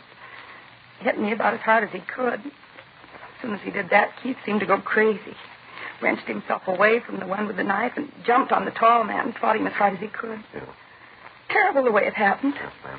The tall man hit Keith along the neck with the edge of his hand and knocked my husband down. Then the little fella jumped on him, held his knife right at his throat and told him to take the money and put it in a bag, that he didn't want any more trouble or he'd kill us both. All the time he had the knife right here at Keith's throat. Yes, ma'am. Your husband did what they said? That's right. He opened the register and gave him the money, put it in a paper bag. I thought they'd leave after that, but they didn't. Only made it madder. Why was that, you know? It wasn't enough money, only about $30 or $35. They said we had more in the back room, and they wanted that, too. Said for us to get it or they'd kill us. Well, did you get it for them? Yes. I went back and took it out from where we hid it, handed it right over. Mm-hmm. What'd the doctor say about Keith? He must have said something. Frank, would you check with Dr. Sebastian, see what's going on in there? Yeah, well. Would you go on, please? After they got the other money, the two men left the store. Put the cash in the paper bag and walked out. Said for me to stay still for 5 minutes or they'd come back and kill Keith and me. Mm-hmm. When did the special officer come into the store? We didn't. Ma'am? He drove up when we were arguing with the men on the sidewalk, and after they left the store, Keith got up and ran after them, tried to hold him. Well, did the officer know what was going on? No, not at first. He thought it was just an argument. When he walked up, Keith tried to tell him that the store was being robbed, but the tall robber said it was just a personal fight. Said it didn't concern anybody else but Keith and him. Were you on the sidewalk at the time? Yes, right beside Keith. I see. Robert said that Keith was just an old crackpot trying to cause trouble, that the officer should forget about it. Yeah. I guess it didn't sound very good to him because he said it'd be better if Keith and the men talked to a policeman. That's when the tall hold-up man grabbed the gun and shot. At the officer? Yes. He grabbed the gun out of his holster and shot him in the stomach. What happened then? The smaller of the two stabbed Keith a couple of times, and both of them ran down the street. Did you see where they went? Yes. They got into a car that was parked about a half a block away, jumped into the car and left. All right, Miss Montgomery, just a couple more questions now. Did either of the two men use a name at any time? What do you mean? Well, when they were talking to each other, did they use a name of any kind? Do you remember? Yes. When they shot the officer, the big one, he did the shooting. He said, "Come on, Hank. Let's get out of here." Like that, he said it. I see. Now, was there anything outstanding about the two men that you can remember? Anything that would make them easier for us to identify? Oh, I can't think of anything right off. Just that one was tall and the other one was short. That's all I can think of. About how tall, do you remember? The big one? Yes. Oh, over 6 feet. I'd say he was about 6'3", maybe even more. Mm-hmm. Did he have any special marks or scars that you can recall? No, nothing like that. Now, how about the short one? Anything to make it easier for us to identify him? Just his fingernails. How do you mean? They looked like he'd never cleaned them. Real long and dirty. I remember that. Was there anything else? No. Did either of them speak with any kind of an accent, would you remember? No. Sounded just like anybody else. Nothing special about him. I see. Joe? Yeah, Frank? See you a minute? Yeah. Did you find out about Keith? Did you talk to the doctor? He'll be right in to see you, Miss Montgomery. Is Keith going to be all right? Why don't you tell me what's happened? Try to take it easy, ma'am. The doctor will be right in. All right, but time to hurry, please, please. Yes, we'll do that. Did you call county? Yeah, they're operating on Holman. How's he doing? Well, as soon as they get the bullet out, he should make it. Wound's not serious. What about Keith Montgomery? He just died. Knife wound.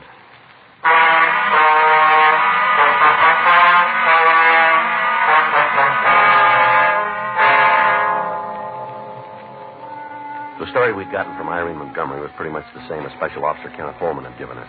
Immediately after the robbery, a local and an APB had gone out on the suspects. In canvassing the neighborhood, the investigating officers had found 2 eyewitnesses to the shooting stabbing. A man and a woman had been parked in an automobile directly across the street from the Montgomery store. They had been able to give us a description of the car that the suspects had driven away from the scene, along with the last 3 numbers on the license plate. While Frank and I had been talking to Mrs. Montgomery, Officers Benson and Herman from Robbery Detail had been going through the Department of Motor Vehicle records looking for the owner's name. Information on the method of operation used in the crime was sent to the stats office, and the run was started. The moniker file at R&I was checked for a suspect with the nickname Hank, who matched the description of the smaller thief. The 2 eyewitnesses were brought into the city hall to go through the mug books for a possible identification. While Frank went to the office to check with Benson and Herman, I worked with the witnesses. No. No, this page. How about here? No, I don't see him here either.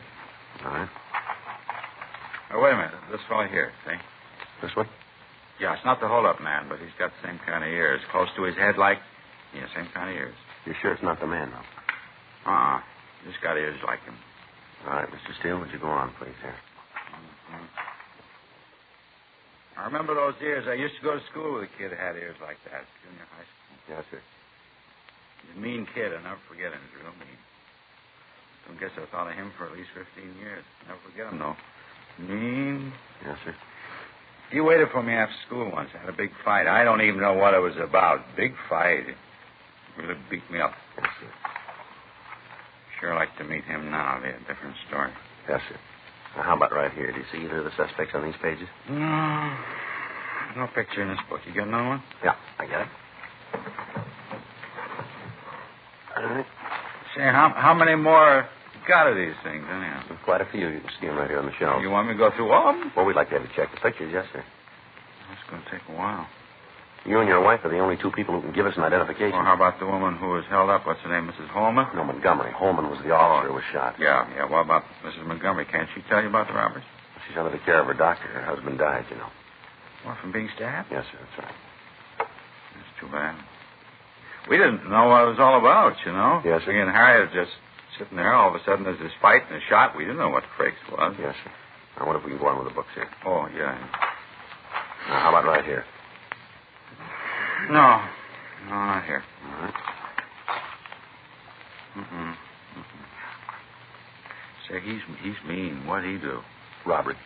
Yeah, you can tell. Look at the face. You can always tell. Yes, sir.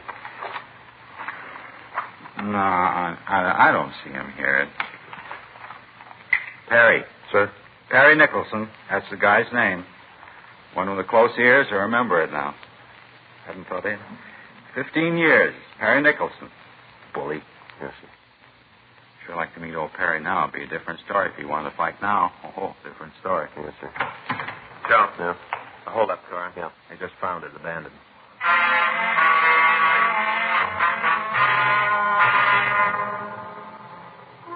Two officers in the radio unit had found the car in a parking lot at the corner of Rosemont Avenue and Waterloo. When the vehicle was discovered and the similarity to the description that had been broadcast was noticed, the car was put under surveillance and our office had been notified.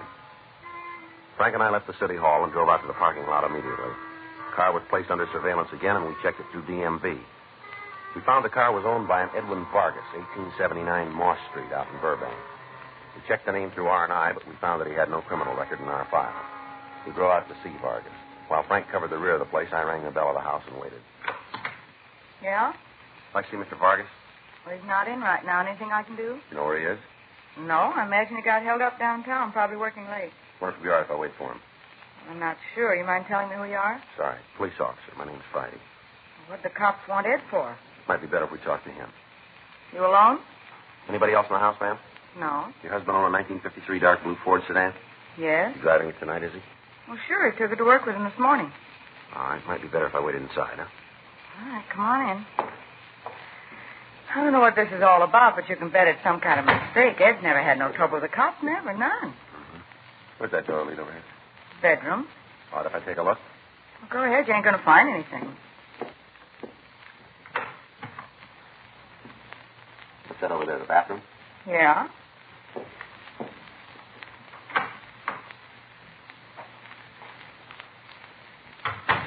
All right, just the one bedroom? No need for any more. Me and Ed don't have any children. Kitchen this way? Yeah. Say, if you're looking for something, maybe if you'll tell me what it is, I can help you. You just want to check the house, ma'am. Is this all there is to the house? I told you we don't need any more room. Let me see. Just unlocking your back door, ma'am. My partner's out there. Hi, Frank. Is he here? No. Who is this, another cop? This is my partner, Frank Smith, Miss Vargas. Hello. Seems to me you should be able to tell me what this is all about, Mr. Friday. Can you give us a description of your husband? Why? It might help us to get him out of trouble, maybe. He's in no trouble. You got something on your back and you're trying to dump it on Ed, and it isn't going to work. You want to give us a description? What do you want to know? How tall is your husband? 6'3". How old? 32. What color is his hair? Kind of sandy. Look, what is this, a third degree? What are you trying to prove with all these questions? We just want to get at the truth, ma'am. It's a kind of hard way to do it, if you ask me. Well, I'm sorry for causing you any trouble. You are. Where does your husband work? He's a salesman. Who for, ma'am? Insurance company downtown. Usually work this late? No, I told you that. But you think he's at work tonight? Yes. Well, and you wouldn't mind if we called him, would you? I'm not going to have you causing him any embarrassment. Well, don't worry about it, Miss Vargas. Would you like to give us the number? It's in the phone book. Look under emergency numbers. We'll make the call, Frank. Yeah. Look, what do you think he's done? Police business, ma'am. I'm his wife. I got a right to know. It'll be better if we talk to him, I think. That's what you say. Your husband ever been in trouble with the police before? Not that I know of. How long you lived here? You mean in California? That's right. I was born here. How about your husband? He's been here a couple of years. Where's he from? New York State. Where in New York State? A little place right outside of Utica. Ever been in trouble back there, would you know? Well, if he was, he didn't say anything to me about it. How long has he had the job? Since a week after he came out. Ed's a smart guy. He'd have no trouble getting work. How about it? I talked to the building superintendent. Yeah. He says Vargas left at 5:30 this afternoon. The description of the owner of the car used in the holdup, coupled with his absence, made him a prime suspect in the robbery. We continued to talk to his wife. She gave us some of the background on Vargas. She told us that they'd only been married a little over a year, and that they were still trying to pay off the debts that her husband had incurred before their marriage. She went on to say that in the last few days he'd been depressed about their finances, and that on that morning, Vargas had said he'd figured a way out for them. Frank called the office, and the broadcast was gotten out, asking if the man be picked up and detained for questioning. 1:15 a.m. We asked Mrs. Vargas about her husband's friends. Isn't anyone Ed's real close to? Well, is there one man he's with more than the others, would you know? Maybe somebody he works with. No. Unless maybe it's Vic.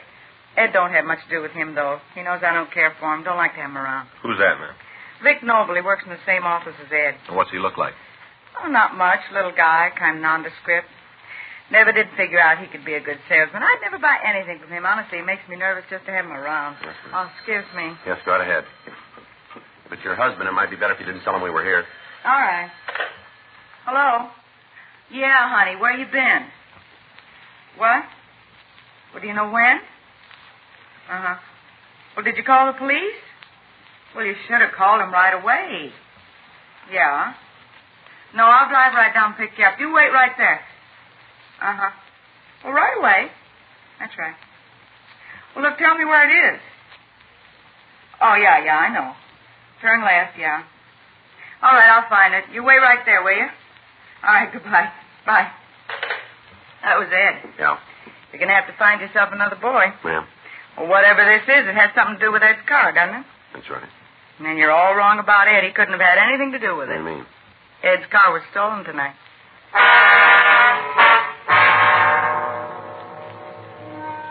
We got the address of the bar where Ed Vargas had called from. Frank and I drove down and talked to him. He told us that he'd left work and stopped in the bar for a couple of drinks before he went home. However, when he left the place, he found that his car was gone. He returned to the bar and spent the next several hours trying to figure out what to do. We talked to the bartender, and he verified Vargas' statement that he'd been in the place all evening. He was released from custody and allowed to return home. Frank and I continued to talk to the bartender. Got to get ready to close up pretty quick. Just a couple more questions. Will you mind if I clean up the back bar while we talk? No, sir. Go right ahead. Thanks. Well, what do you want to know? You told us that Vargas came in about 5:45. Is that right? Near as I can remember, yeah. Give or take a couple of minutes on either side. But he was here before 7. For sure. You meet anybody here? How far is this going to go? What do you mean? Is his wife going to find out if I tell you? Not from us. Well, Ed and the missus haven't been getting along so good lately. You know, been beefing a lot. Yeah. Ed's a funny guy. He don't like no trouble at home. As soon as Sarah started giving him problems, he found another girl, a kid that works in his office. They usually drop in here for a couple of drinks before he goes home. Yeah. Nothing serious going on with them. Just they like to sit and talk. Ed's all the time telling her how this wife doesn't understand him. It's a whole line, but I think he means it. He was in here with a girl tonight, was he? Yeah. Just like all week. Every night they come in about 5:15, sit in the back booth, have a couple of martinis, and then they leave. I think maybe Ed drops her off on the way home. She don't have a car. Yeah. Tonight they had more than just a couple of drinks. I think maybe there was something wrong, you know, a little problem. What about? Look, people come in here to relax. They all got something on their minds. I make it a practice not to eavesdrop or interfere. What was their problem, do you know? Sarah won't hear it? No, we told you before. Yeah. Well, wouldn't want her to come around here causing no beef. She's jealous, you know, real jealous. That so? Oh, yeah. Anyway, Ed must have told the girl that he was thinking of leaving his wife, because tonight she told him to do something about it or she was walking out. Had a little kind of tiff, and then she left. After that, he went out to get the car and found it been stolen. Where'd he leave it, do you know? A lot behind the building. Did he leave the keys in the car? I don't know. You saw him when he left, carrying a big load. He don't remember. Probably did, though. You have anybody else in here tonight that looked like Vargas? What do you mean? Well, as tall as he was, maybe. A lot of tall people come in here. Yes, we understand. But were there any tonight? A couple, yeah. Any of them come in with a short fella, about 5, 6, or 7? Yeah. What time did they come in? Oh, about a little after 7. When they leave? Well, I don't know. Maybe 7:30, 7:45. I'm not sure. There's one of the tables back there. I served them a couple of times. Didn't take much notice when they left. They paid for the drinks when I brought them. Left a $50 tip. Took off. They come in here regular, do they? Yeah, a couple times a week, maybe more. They usually together? Oh, I've never seen them any other way except once. I'd rather not remember that time. What do you mean?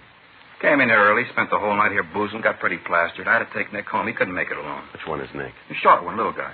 What's he do for a living? Nothing I ever heard of. Well, how does he live? Any way he can. Always seems to have dough. I think maybe some kind of gambler, something like that. Always loaded. The way he looks, though, you'd think he was some kind of mechanic, but he's not. Is that right? Sure, he dresses nice. Always got a good suit on, but he doesn't know how to carry it off. What do you mean? His fingernails. I don't think he ever cleans them.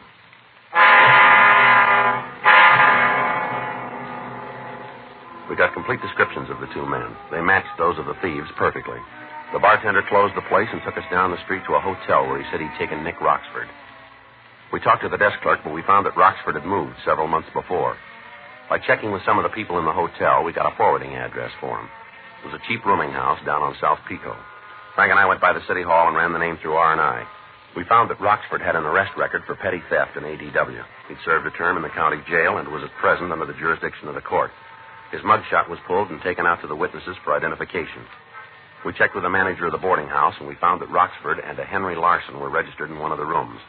In the company of the manager, we went up to the room, but the pair wasn't in. We contacted the office and told them where we were. They told us that Roxford had been positively identified as one of the hold-up men. We settled down to wait for the suspects to come back. 3:30 a.m., 4, 5, 5:15 a.m. Sounds like somebody's coming.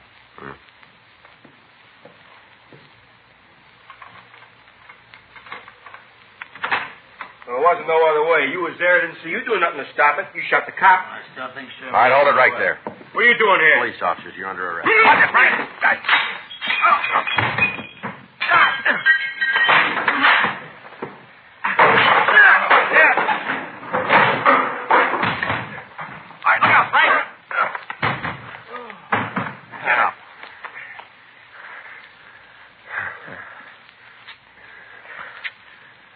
They made it kind of rough, didn't they? Yeah, they did. All right, come on. Get up. Come on. Get on your feet. Let us take them downtown. Yeah. I better check the cuffs. Don't want them too tight. No, you might hurt them, huh?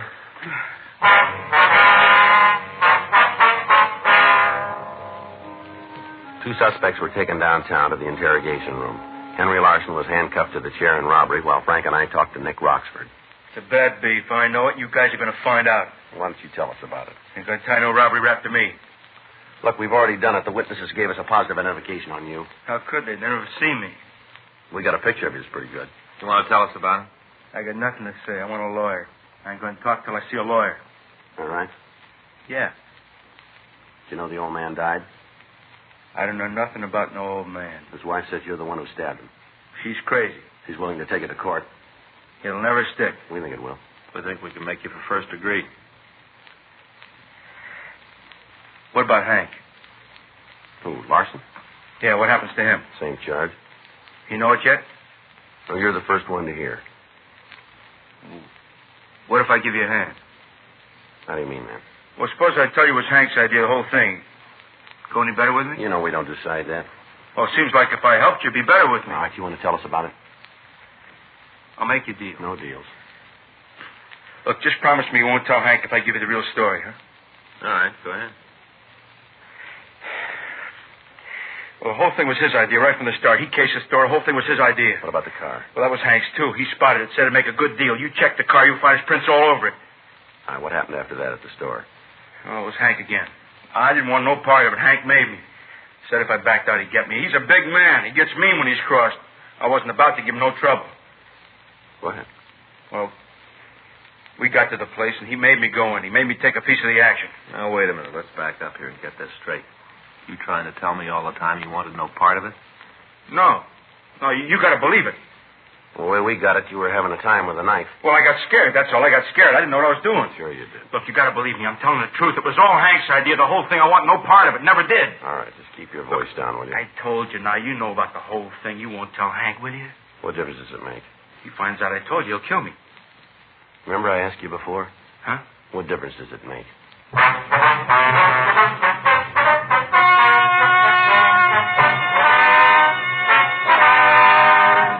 Henry Taylor Larson and Nicholas John Roxford were tried and convicted of murder in the first degree.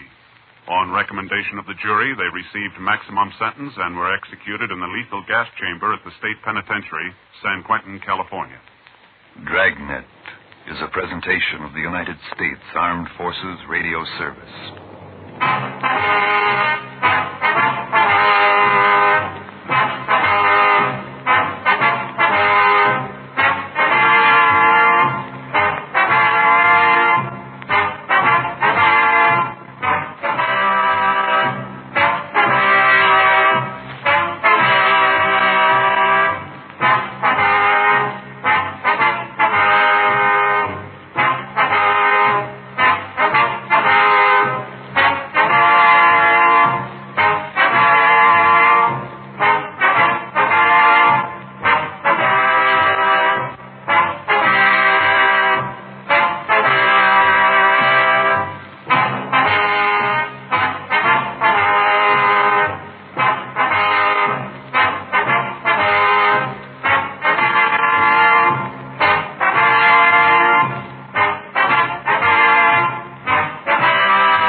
Changed to protect the innocent. Dragnet.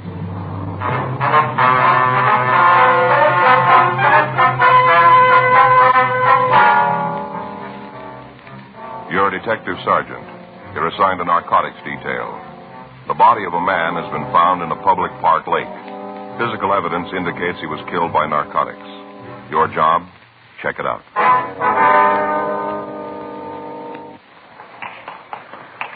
It was Monday, July 9th. It was warm in Los Angeles. We were working the day watch out of narcotics detail. My partner's Frank Smith. The boss is Captain Shy.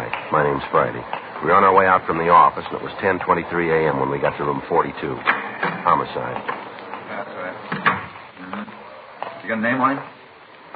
Yeah. Hi, Joe. Frank. Oh, Sit yeah. down. Be right with you. Yeah? What's the spelling on that? Mm-hmm. Yeah, I'll check it out. Right. I'll call you back. Bye. Jack, how's it going? Pretty good. With you? Well, it doesn't do much good to kick. Yeah, it never worked for me. What you got for it? Now, wait a minute. I'll get the pictures. All right. We got it late Saturday night. Just got the results of the autopsy this morning. Thought maybe you and Frank would be interested. Here, let me clear the table.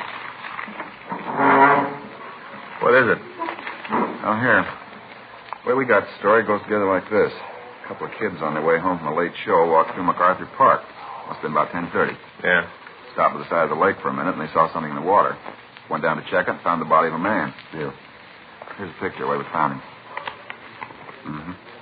Contacted the park authorities, and they called the police. Felony car answered, and they called us. Mm-hmm. You know who he is? No ID on him. Made him through his prints. Name's Walter Gilmer. Appears to be his true name. Got several aliases. How about his background?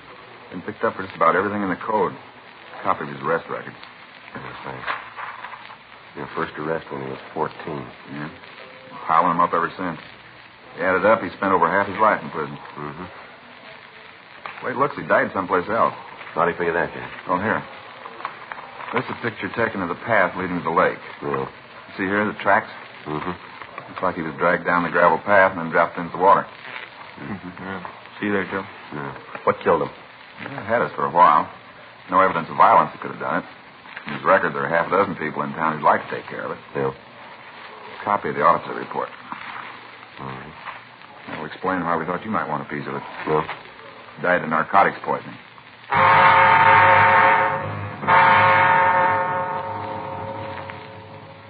We went over the dead man's effects without coming up with any additional information. From the report of the coroner's office, we knew that Gilmer had died of narcotics poisoning. We were not able to tell the type of the narcotics used, but it was listed as either heroin or morphine. During the past 3 months, the Southland had been flooded with an inferior grade of heroin. From chemical analysis, we knew that it was being processed in Mexico. We'd been in touch with Mexican authorities, but in spite of our joint activities, the drug continued to cross the border and it continued to be circulated. Arrests of mules and pushers had been made. Suspects had been interrogated, and all other leads had been checked out, but we were still unable to come up with the key people in the operation. The death of Walter Gilmer gave us a possible lead. We couldn't be sure that he died of the low-grade drug, but it was worth looking into. Working with Sergeants Jack McCready and Danny Galindo of Homicide Detail, we pulled Gilmer's package and we went over all of the available information on him. We made out a list of his known friends and his associates. All of the places he was known to frequent were checked. For the next 2 days, anyone who had been seen in Gilmer's company was talked to. Apparently, we were at a dead end. Thursday, July 12th, 11:14 a.m., Frank and I got back from talking to an informant. There was a note in the book to call McCready. McCready there? Yeah. Oh, Jack, Joe Friday. Mm-hmm. Well, where's he now? No, we'll be right over. Thank you. What's he got? One of Gilmer's friends. Yeah? Says he was with Gilmer when he died. Frank and I left the Central Police Station and walked over to the City Hall. By the time we'd gotten there, McCready had pulled the suspect's package and had what background information there was on the man. The three of us talked to him in the interrogation room. For the record, what's your name? David Flack. How old are you? 26. That's still your address? Yeah. How well did you know this Walter Gilmer? We roomed together. How long? A couple of years. According to your package here, you've had several arrests for being a user. Is that right? You got the paper. Told us you were with Gilmer when he died. Now, look, there you go again. What? I said I was with him when he was sick, that's all. We got together Saturday night, had dinner, and Walt didn't feel so good. He shoved off, said he was going home and get some rest. It's the last time I saw him. He went home to get some rest. Go ahead. With what? There ain't no more to say. You guys asked me, remember? We talked to the manager of your apartment house. Real goof, ain't she? She said you and Gilmer came in together Saturday night, put the time about 8:30. Says the two of you stayed there till about 9:30. Then she heard you come out of the elevator with Gilmer. She's got real big ears. That's what she says. Goes on to tell us that she went to the door of her apartment, looked out into the hall. Says she saw you carry Gilmer out of the apartment building. I carried Walt out? That's what she says. You know how big Walt is? We got an idea. Well, you know I couldn't carry him any place. God weighs me about 50 pounds. I ain't that strong. The landlady's willing to testify to it. Yeah, she talks a lot. She's going to talk you right into the joint. We find Gilmer an hour later dead. You're the last person seen with him. Fit you real good, Flack. From here, it looks like you're right for a 187 charge. You figure you can nail me down for murder, huh? It's worth a try. Yeah, but can you make it go? We think so. Now, one thing's going to louse it up. Yeah? I didn't do it. I had no part in it, none. You better tell us then, huh? If I give it to you, it'll make a difference? Depends on the words. Go ahead. Where do I start? The beginning will do. Yeah. I guess Saturday afternoon's as good as any. We'll listen. Old Walt got himself a new connection, said it was a good one. For heroin? Yeah. Got a good buy and a couple of bindles. Said it was a real good deal. You know where? No, he wouldn't tell me. He just said it was his and that when I needed some stuff, he'd set it up for me. You're on H2, huh? Yeah, why lie to you? A couple of days in the tank will bring it out anyway. Yeah, I'm swinging a pretty good habit. How much? Shooting 3 a day. All right, go ahead. Oh, Walt had a fix about 4 in the afternoon. We were going out for dinner, and Walt said he had enough H so he could take one for free. Mm-hmm. After that, we went out and got something to eat. Walt didn't eat much, said he felt way out, didn't hardly eat at all. Yeah? Went back to the apartment, sat around, talked. Tried to get him to tell me where he made the connection. He just laughed and said it was the best thing he ever fell into. Didn't he give you any idea? No, not a smell. All right. Well, pretty soon he said he didn't feel so good. I thought maybe he needed another pop. I asked him if he wanted me to cook it for him. He said no. Said he just wanted to get some air. Told me he couldn't breathe too good. Just lay there on the bed grabbing for air. Mm-hmm. I asked him if he wanted me to call a doctor, get somebody up there to fix him. He looked pretty bad. Yeah. He told me he didn't want anybody, just to leave him alone. Mm-hmm. About an hour later, I checked with him, and I wanted to see if he felt any better. He was dead. You took him out of the apartment then? Yeah, I got scared. I didn't know what had happened, but I could see you guys laying it on me. What'd you do? Took him out to the park, got him in the back seat of the car, and took him out there. Sat in the car for about 15 minutes waiting for a couple of kids to leave. I was sitting on the bench near there talking. I had to wait for them to leave. Yeah. After they'd gone, I dragged Walt down the water and dumped him in the lake. What about his identification? Took it out of his pocket. Figured he'd give me a couple of days to try and grow an alibi. Figured it'd take that long for you to find out who he was. You just left him in the lake then, huh? Yeah. Drove back to the house and tried to figure what to do. Think of somebody who'd go me an alibi. You haven't got any idea where Gilmer made the connection, huh? No. You know where he went Saturday afternoon? No, he left the place about 10 in the morning. I didn't see him until about 3 or maybe 3:30. He was holding pretty good then, real happy, laughing it up all over the place. Oh, Walt, he had a real good laugh when he was feeling good. Gee, I still can't get it straight that he's dead. Gilmer have any close friends that you know of? Couple, not more than that. Want to give us their names? I guess, as long as they don't find out. Did you meet any new people he told you about? Well, if he did, he didn't say nothing. I'm sorry. I'd sure like to help you. It's a lousy trick making Walt think he was getting such a good deal and having it turn out like this. It's a lousy deal. Mm-hmm. He was real happy because he thought he scored real big, got it real cheap. Told me he hardly paid anything for it. Well, he had it wrong, didn't he? Huh? It was overcharged.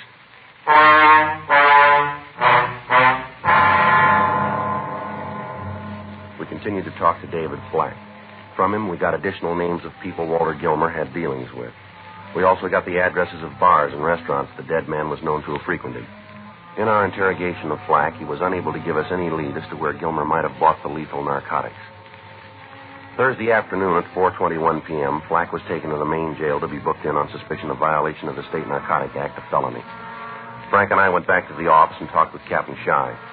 We told him what had happened, and we reviewed the progress we'd made in attempting to apprehend the leaders of the narcotic ring. After talking over all the possibilities, it was decided that the only way we had of getting to the higher-ups in the operation was for one of us to go underground. It was decided that I would act the part of a buyer from Northern California and try to make the contact with the members of the ring. I was given a quantity of marked bills and fictitious identification before I left the office. Frank and I worked out a method for communication, and I went home to change my clothes. I left all of my police identification there, and the next morning I began to be seen in the bars and restaurants where Walter Gilmer was known. For the first week, it went slow. The people involved were cautious of all newcomers. On Saturday, July 21st, I had breakfast, and then I walked over to a small place on East 7th Street. Not open for business yet, Joe. No problem. I had some time to kill. Thought I'd do it here if you got no beef. No, sit down. Just getting the booze up from downstairs. Hey, you want something? A Coke, maybe? Yeah. You got one that's cold? Yeah. I could put a shot in it if you want. No, it's all right. It's too early. Boss don't like it if I pour before 10. Mm-hmm. How's business? Oh, not bad. Guess it's a little slow all over. Yeah. How's it going with you, Joe? Slow. How long you figure to be in town? Only got a couple more days. Mm-hmm. I got to get back up north. Never heard you say what you did. I told you I'm a promoter. You mean like price fights?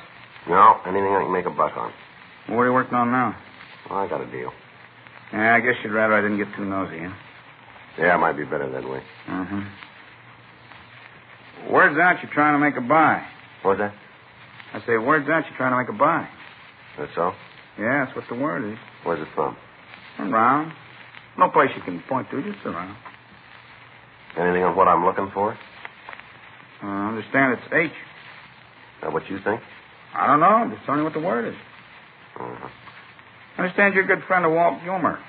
Yeah, I knew him. We didn't live together. I knew him. Rough thing about Walt. Yeah, yes it is. Did you ever find out what killed him? I don't know. I don't read the papers much. Was it in the papers? Yeah.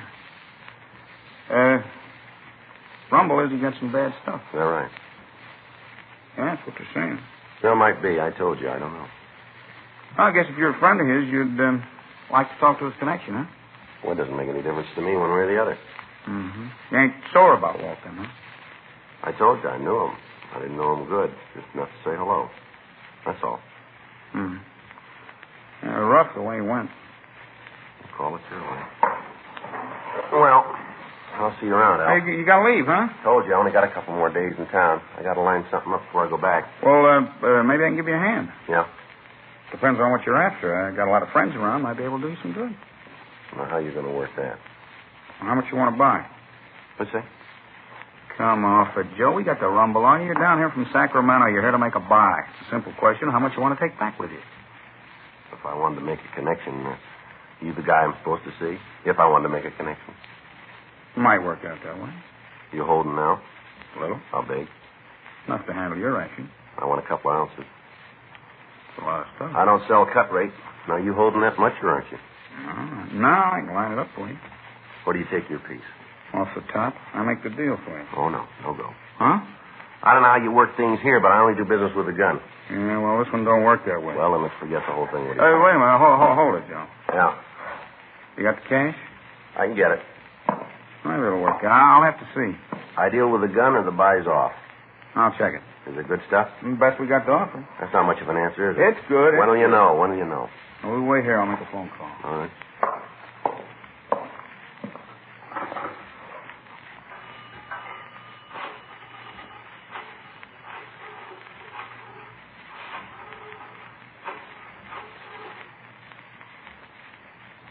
This is Al. Yeah, I know, but this is important. Got a guy here who wants to buy a couple of shirts. All large size. Uh-huh. As far as we know, he is. I talked to you about him. Yeah, that's the one. Yeah. No, he says he won't buy them from anybody else. Yeah, that's what I told him. He says he's got it. Just a minute, I'll check. You be here about 7 tonight? Huh? You be here tonight about 7? Well, we can make the deal, sure. Yeah, he can make it. All right. Yeah, I know. I told you we checked. He's all right. Uh-huh. Yeah, right. Goodbye. Deal's made. All right. Be here at 7. Make it sharp, huh? Okay. You meet the boss.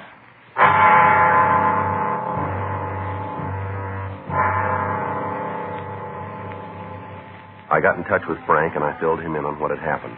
For the first time in several months, it appeared as if we had a concrete lead to the operators of the dope ring. It was arranged to keep the bar under surveillance, but not to take anybody into custody until a buy had been made. I went back to the room I was renting, and I waited. I left at 5:30, had something to eat, and at 5 minutes to 7, I walked into the bar. The place was crowded. There wasn't an empty stool, and most of the booths were taken. I edged up to the bar and caught the bartender's attention. Hiya, Joe. You're early. No, you said 7 sharp. Yeah. We gonna do business? Wait till I get out from behind the bar. Yeah. Back here, Joe. Yeah, here it is. You're joking, aren't you? No, Joe. This is the boss. Oh, I had it figured a little different. Yeah, everybody does.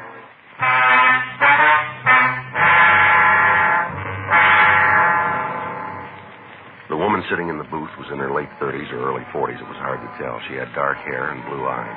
The suit she was wearing was gray, and it looked expensive. After the bartender introduced us, she told him to bring a drink, and then she motioned me to sit down. Your name's Joe Frizee, is that right? Yeah. Al tells me you want some action. Now, he gave you the story. How do I know you're a legitimate dealer? You don't. Joe, you want me to go out on a limb and turn over 2 ounces of heroin to you? I'm willing to pay for it, lady. Where's it going to go? Up north. A lot of ground. Sacramento. You got the route to get rid of it? They're waiting for it now. Go in, and I should tell you I haven't got 2 ounces. Well, and I'm wasting my time. But I can get it. How soon? Sit down.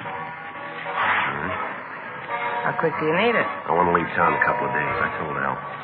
You working alone? I don't see how that figures in the price. You're wrong. What? Case we've got goes for $4.50 an ounce. It's pretty high. The best we can get. Should be. you want to make a deal, the price comes down. No, I can't swing more than 2 ounces. Even if the price was dropped How much? to $3.50. No, it doesn't fit. What's the angle?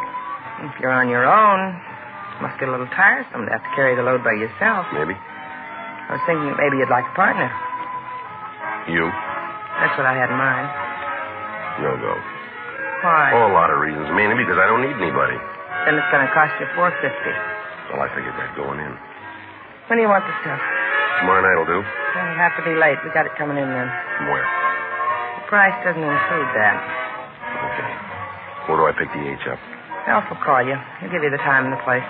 Well, if it's high grade, I might want some more. You can pay our price, you'll get it. It's all right. You're making a big mistake, Joe. That's so?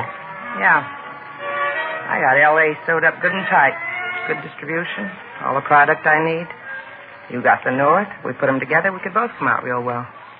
No, I told you before. I don't need partners. You might be wrong, Joe. What? You might already have one.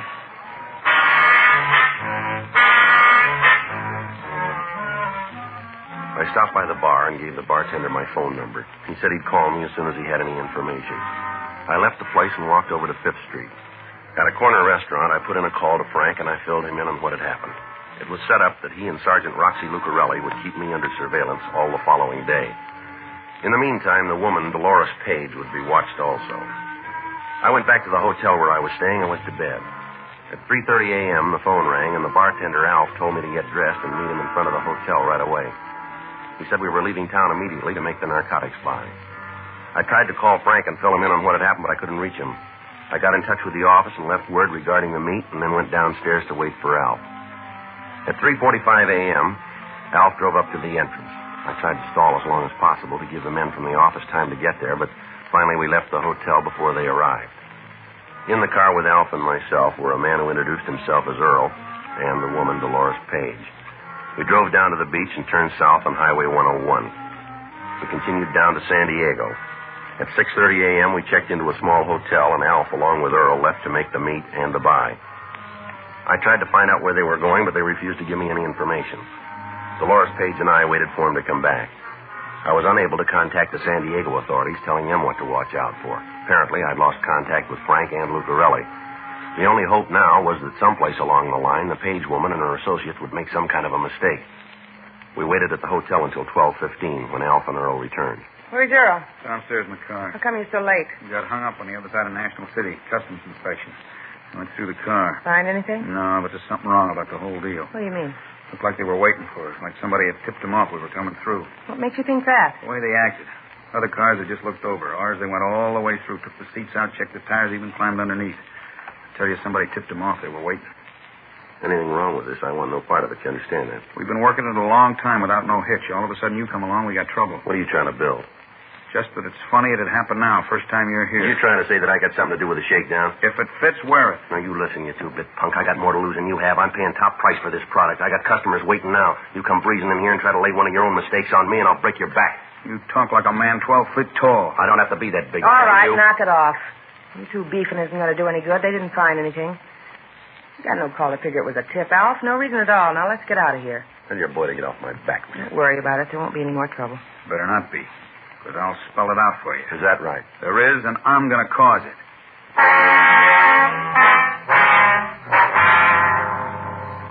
The three of us went downstairs and got into the car.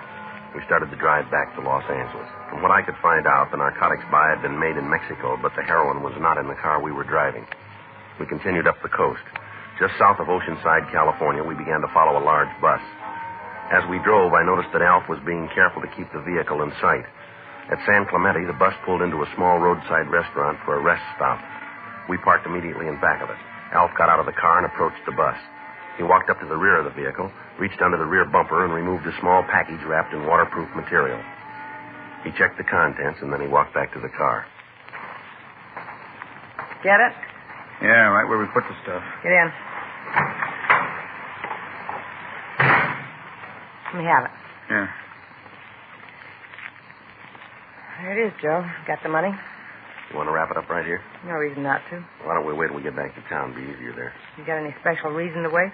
No. Got the money? Yep. Then why wait? Well, let me see what I'm buying. Here. It looks all right. Best we can buy. You don't have to taste it. What are you trying to pull? What? What are you trying to sell me? This stuff's no good. You're not going to stick me $4.50 for this junk? You made the deal. And I'm leaving it. I want no part of it. It's a little late to come up with that. You haven't been paid yet. We will be. Get out of the car. Leave him alone, Alf. We've done it your way all along. It hasn't worked out from here, and I'm going to call it. You're doing it wrong, Alf. You let me worry about that. Get out, mister. Go on. Well, where to? Let's take a walk around the back of the buildings. Go ahead. Figure to kill me and come up with the money, too. Is that it? Keep walking. You know you're not going to get away with it, don't you? You keep buying those fairy tales. Maybe we can make a deal, Al. Yeah? If you get the money, it doesn't make any difference about me, does it? What do you mean? Now, wait a minute. Suppose I give you the money. You got it clean. You don't have to rouse me then, do you? Maybe I'll like shoving you around. I never did figure you on our side. Why? Because you knew Walt Gilmer. What happened to him doesn't make any difference to me. It don't read good, Joe. Right from the beginning, I didn't figure you. What do you mean? You set the deal up, didn't you?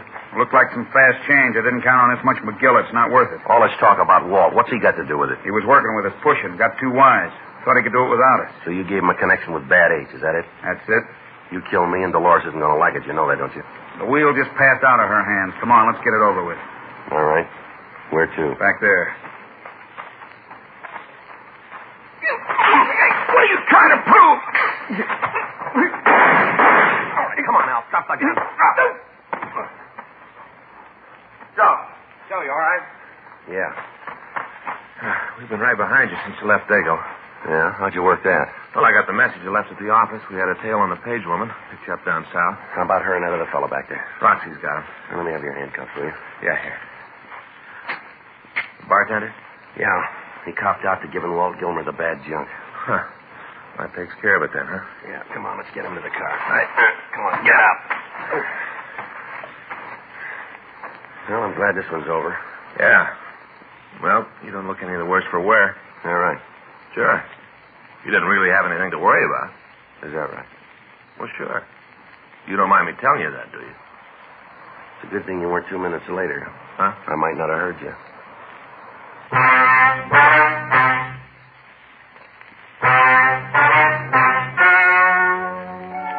The story you have just heard is true. The names were changed to protect the innocent.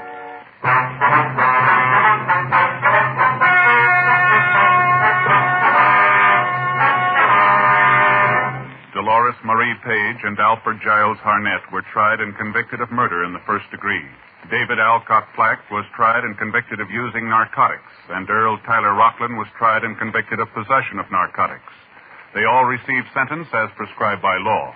Murder in the first degree is punishable by life imprisonment in the state penitentiary.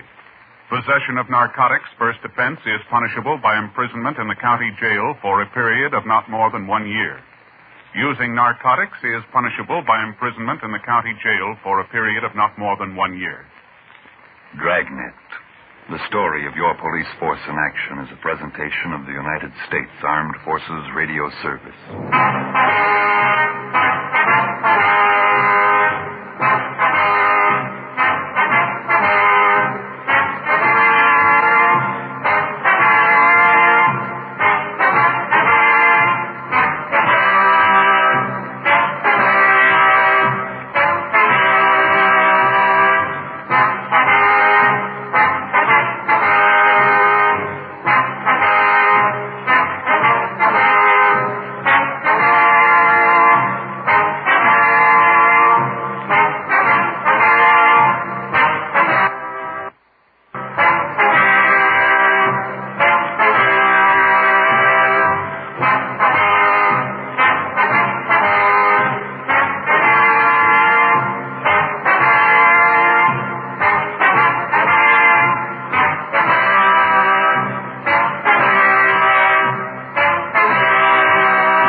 Dragnet.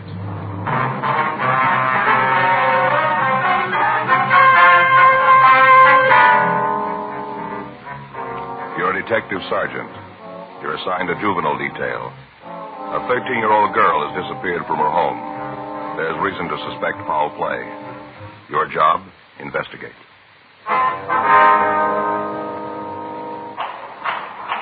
It was Saturday, April 17th. It was cold in Los Angeles. We were working the night watch out of juvenile detail. My partner's Frank Smith. The boss is Captain Powers. My name's Friday. I was on my way back from the 4th floor, and it was 11:52 p.m. when I got down to the main floor. Squad room. That's you, Joe? Yeah. How'd it go? Oh, not too good. Did he say anything? No. He says we got him for the job, but it's going to end there. He's playing the big man now.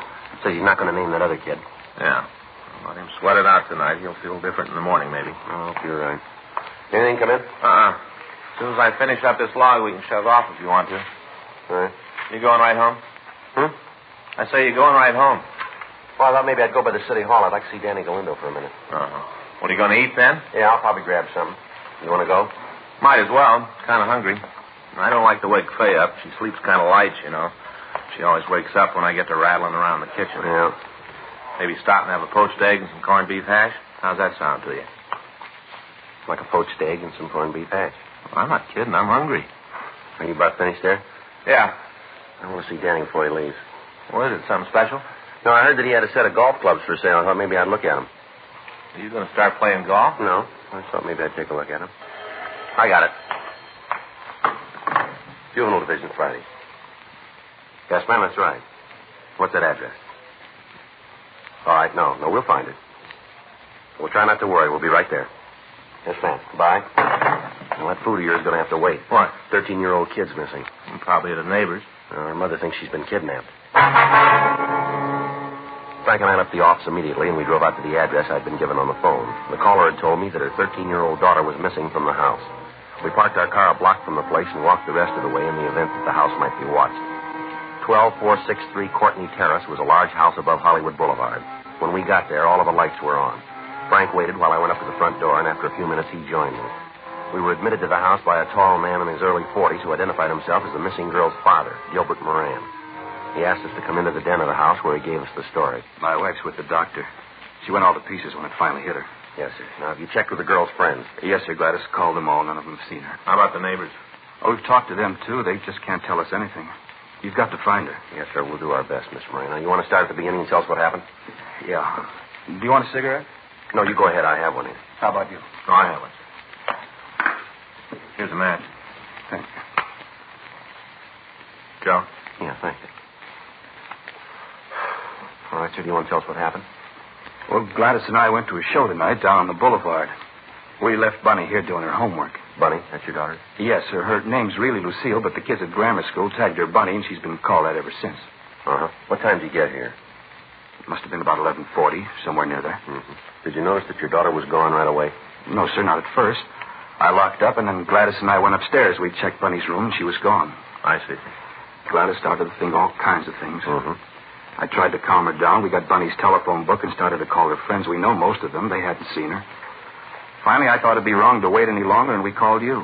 All right, sir. Now, do you want to give us a description of your girl? Would you wait just a minute? I'd like to talk to the doctor and see if Gladys is all right. Yes, sir. You go right ahead. She was terribly upset. Yes, sir. We understand. What do you think? I don't know. Big house, nice neighborhood. Looks like he's pretty well fixed, doesn't he? Yeah. Nothing about a contact yet. The girl's only been gone a couple hours. The doctor's giving her a sedative. She's still pretty much upset. Yes, sir. Now, I wonder if you give us that description. Well, she's 13 and about right for her age. Well, how do you mean, sir?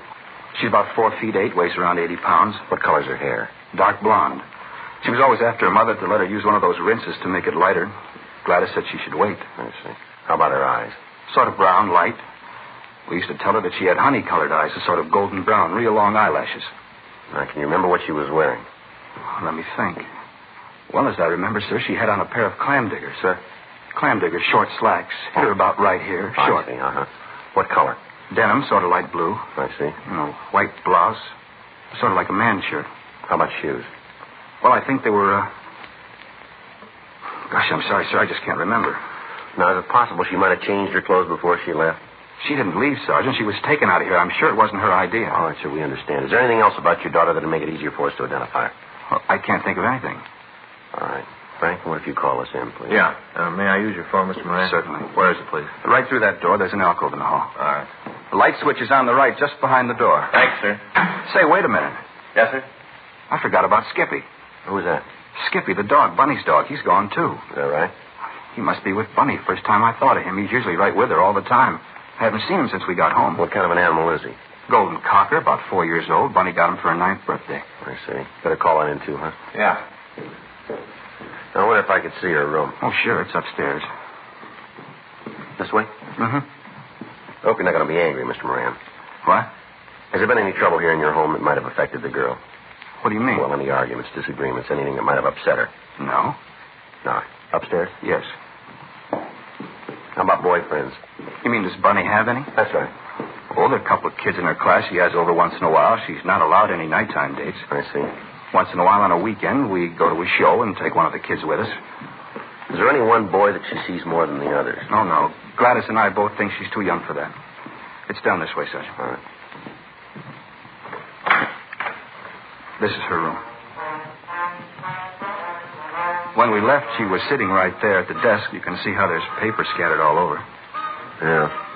Looks a little like there was a struggle, doesn't it? Mm-hmm. And she wouldn't do a thing like this if you just walked out. No, sir. Where does this door lead over here? Outside to a walk that runs around the house. Locked. Was it this way when you came home? Oh, yes, sir. I didn't touch a thing as soon as I realized she was gone. The radio was still on, wasn't it? I told you I didn't touch a thing. I see. She's been kidnapped, Sergeant. Somebody took her out of this house. Wait a minute, Miss Moran. Well, what is it? What you found? There's something under the bed here, doesn't it? It's her dog, Skippy. Yeah. Looks like he's been beaten to death, doesn't it? Frank called the office and the description of the missing girl was broadcast. Captain Warren Stilson was contacted and he sent a crew of men out to the house to go over the room for physical evidence. The telephone company was contacted and arrangements were made for an extension phone to be placed in the same room as the existing instrument.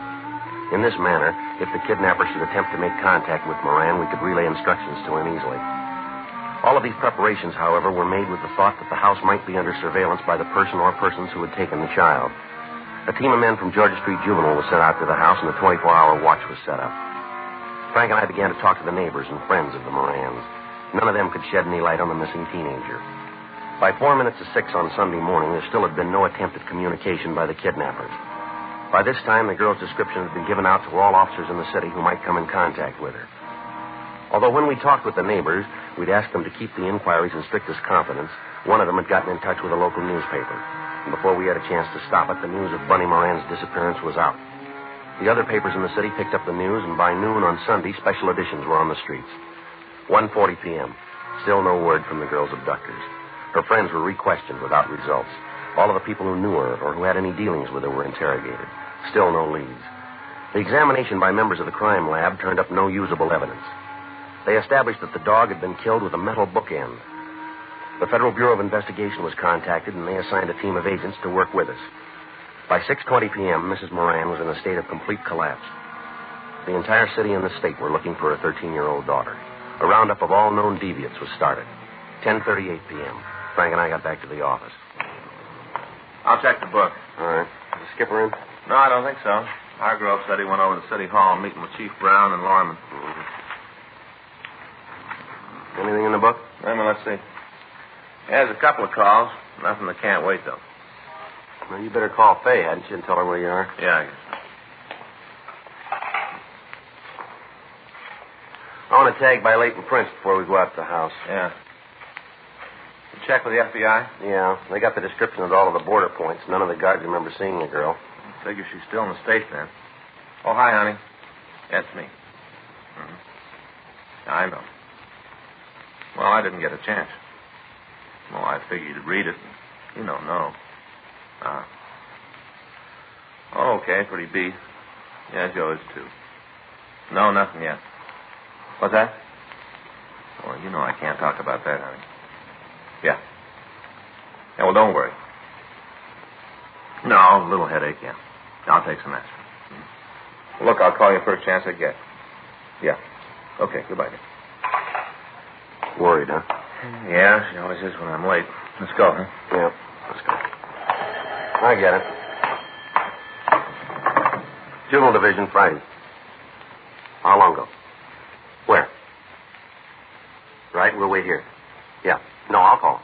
He's over with Chief Brown. Mm-hmm. We'll wait. Yeah, bye.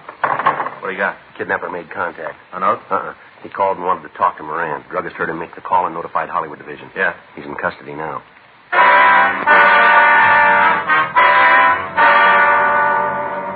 Frank and I waited until the suspect was brought into the office for questioning. He'd been apprehended in a drugstore while he was on the phone talking to Mr. Moran.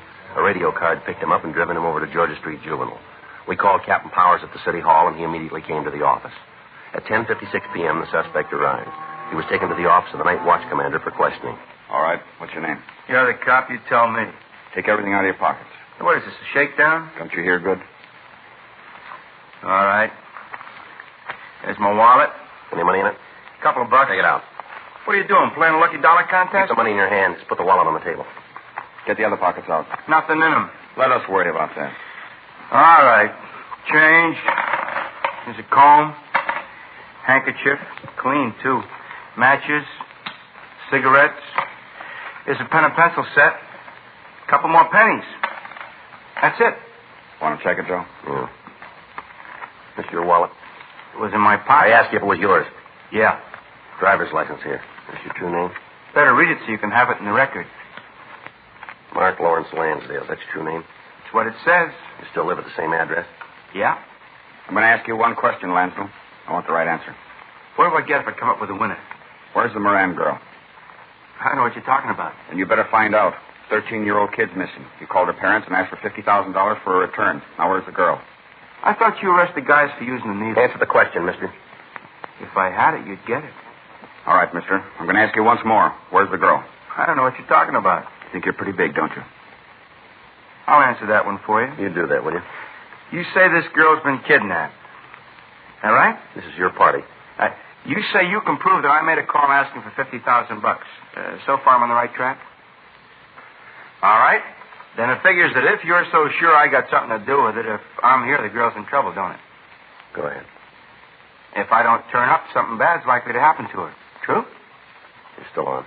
Well, if it's like I say that I don't know anything about it, then you're going to have to turn me loose anyway. I got nothing to worry about, Cop. You keep me here and your prize kid's liable to end up in a ditch. You let me go and maybe you got a chance of getting it back. I'm going to spell it out for you, Lansdale, and you listen good. There's nothing getting you out of here, nothing. I got 2 kids of my own, and I know how those parents feel. I'm on their side. If anything happens to that girl, you won't forget it for the rest of your life. And if I've got anything to say about it, that won't be very long. I'll pull every string I know to see that I get to take you to the joint and strap you in the chair myself. If you harm that kid in any way, you won't live long enough to regret it. Big man with a badge. I get it. Juvenile Friday. He's right here. What? All right, I'll tell him. Go on. All right, bye. The Hollywood station, Skipper. Yeah? They found the girl. The call had come from the Hollywood police station telling us that the Moran girl had been found. We contacted Lieutenant Hartgrove and had Mark Lansdale held for further questioning. Frank, Captain Powers, and I left the office and drove to the Courtney Terrace address where the girl had been taken.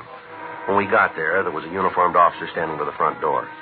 We went in and found Mr. and Mrs. Moran with their daughter Bunny waiting for us. The girl appeared to be all right. Her face was dirty and scratched. Her clothing was torn, but she appeared to be in good health. Are you hungry, dear? Would you like a bowl of soup or something? If it's not too much trouble. Not at all, honey. I'll get it right away. Now, you stop when you get tired. I will, Mother. You want to go ahead, Bunny? Yes. Where do you want me to begin? What happened on Saturday night? Daddy and Mother went to a show. I was upstairs doing my homework. I see. I guess I was up there a half an hour, maybe more. Seems like that long. Hard to tell when you're doing work, you know. Yeah. Anyway, the first thing I knew, it was somebody at the front door.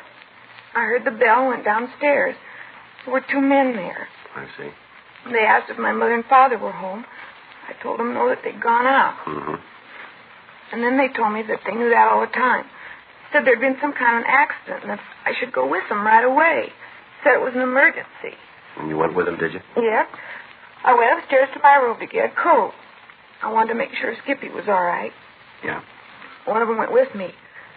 While I was getting my coat, I remembered that sometimes kidnappers tell people there's been an accident so they can take them away. You know how they do. That was good thinking, Bunny. Would you go ahead, please, miss? I asked the man who followed me where Mom and Dad were, what hospital. Mm-hmm. He said they were in a hospital. They'd been taken to some kind of an emergency place. He said that they were not in the hospital? No, he said they'd been taken to some sort of emergency I see. place. All right, go ahead, please. Well, when I asked him for the name of the place, he wouldn't tell me. Just said I should hurry up, that my folks had been hurt pretty bad. It was a dirty lie. Anyway, I told him I wouldn't go, and he grabbed me. He said he was going to take me. Sure like to get my hands on him. Was the other man downstairs all this time? Well, I guess so. I didn't see him. All right, go ahead, miss, please. Here's your soup, honey. Now drink it while it's still hot. What kind? It's black bean, just like you like it. Go on now while it's hot. Well, there's some nice crackers there, too. Thanks, Mother. That's good. I'm hungry. Would you like to go ahead, miss, please? Can't you let her eat? Poor child, after what she's been through. There's another man out, Mrs. Moran. We've got to find him. He's right, Gladys.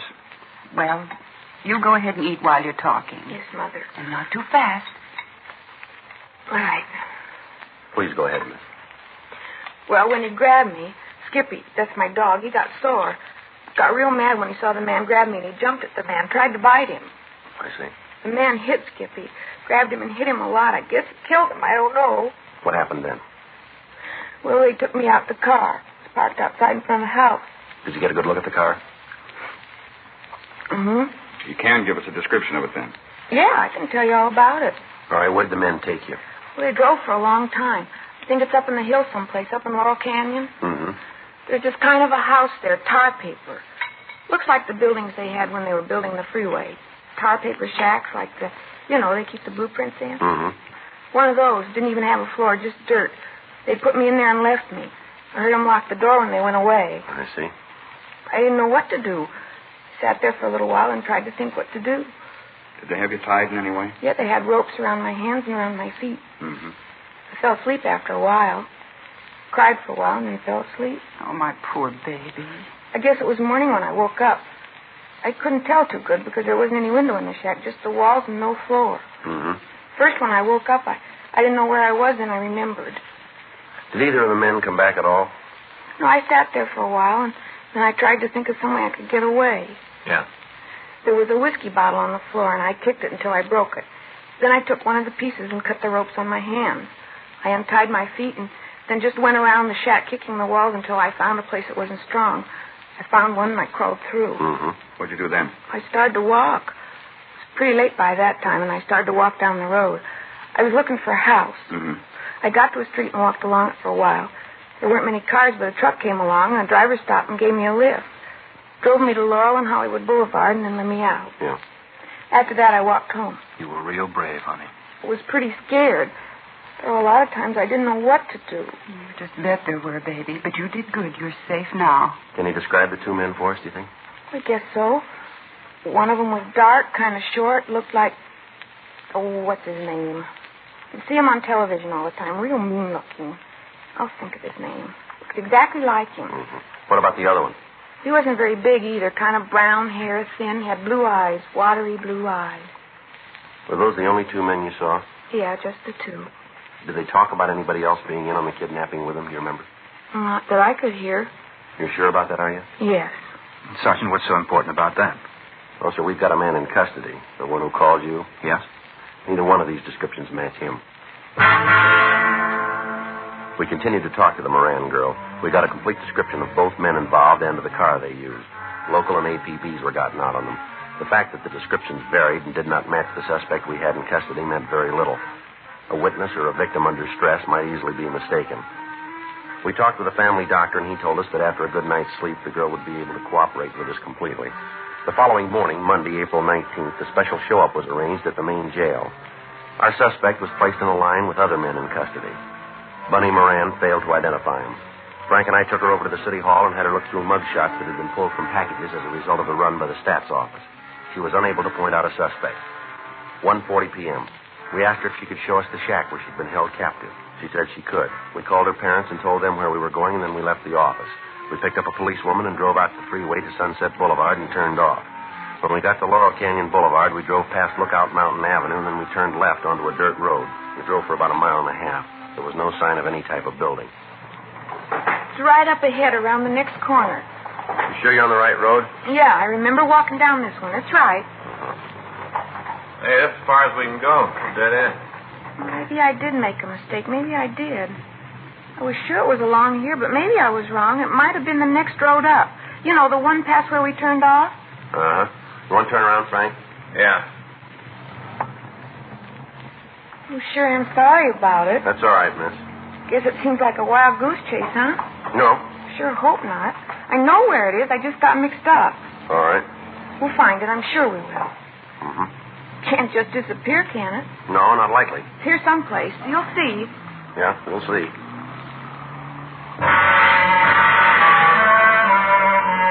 We went back to Laurel Canyon Boulevard and drove up all of the dirt roads in the vicinity. We didn't find the shack. Each time, Bunny Moran would offer some excuse. Finally, we asked her to describe the truck that had picked her up. She gave us a description that would fit 200 or 300 vehicles in the city. She was unable to tell us the name of the driver who'd stopped. We took her back to the office and asked her to go over the story again. When she finished, Frank left to get Captain Powers. All right, you want to tell us now? What do you mean? The real story, the way it really happened? Might be easier if you told us first, don't you think? I told you there isn't any more to tell. I told you all how it happened. Why are you lying? I'm not lying. This is the way it happened. Now, look, there are half a dozen places where the story you just told us doesn't fit with what you said last night. I was tired last night. Maybe I didn't remember. That's kind of hard to buy. Too many things that don't check out, miss. The story about your dog, the fact that you can't find the shack. You don't know who the driver of the truck was. There are a lot of things. I forgot, that's all. I made a mistake. Didn't you ever make a mistake? A lot of them. But last night you said that only one of the men went upstairs with you. Now, isn't that right? I don't remember. You seemed pretty sure about it then. And I guess that's what I said. Only one of the men went with you, huh? That's what I said, yes.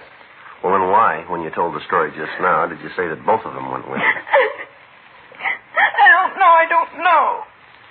You're getting me all mixed up. Did you kill your dog? Did you? Yes.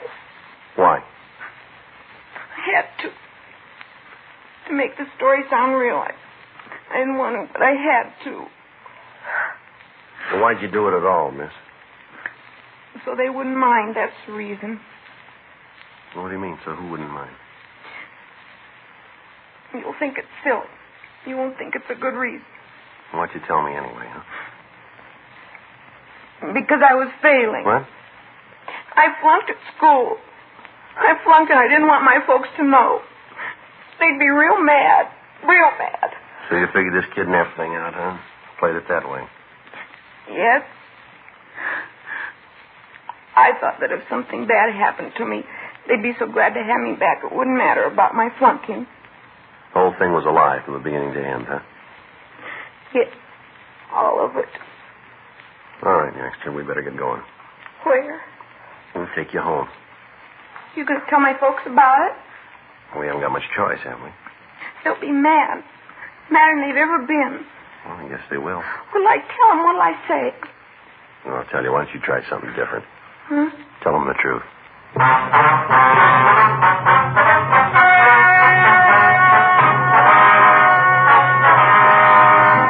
Present at the meeting were Mr. and Mrs. Gilbert Moran and their daughter Lucille. It was decided that no criminal complaint be issued, and the girl was released to the custody of her parents with the understanding that she be given psychiatric help.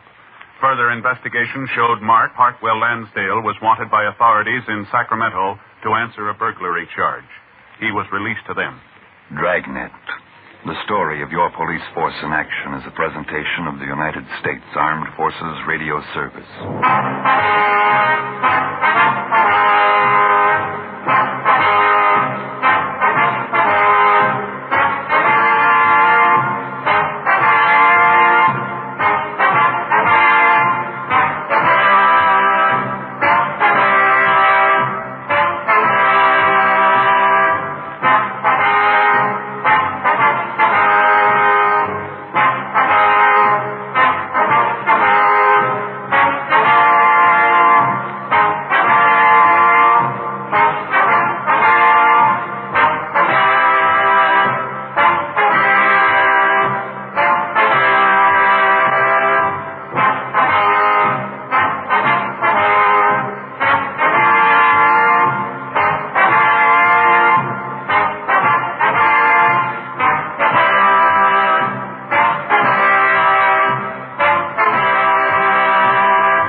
story you are about to hear is true.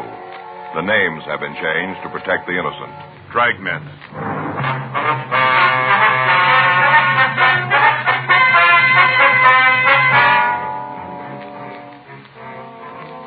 You're a detective sergeant. You're assigned a robbery detail. 2 men are terrorizing your city. They're both armed and considered dangerous. Your job, get them.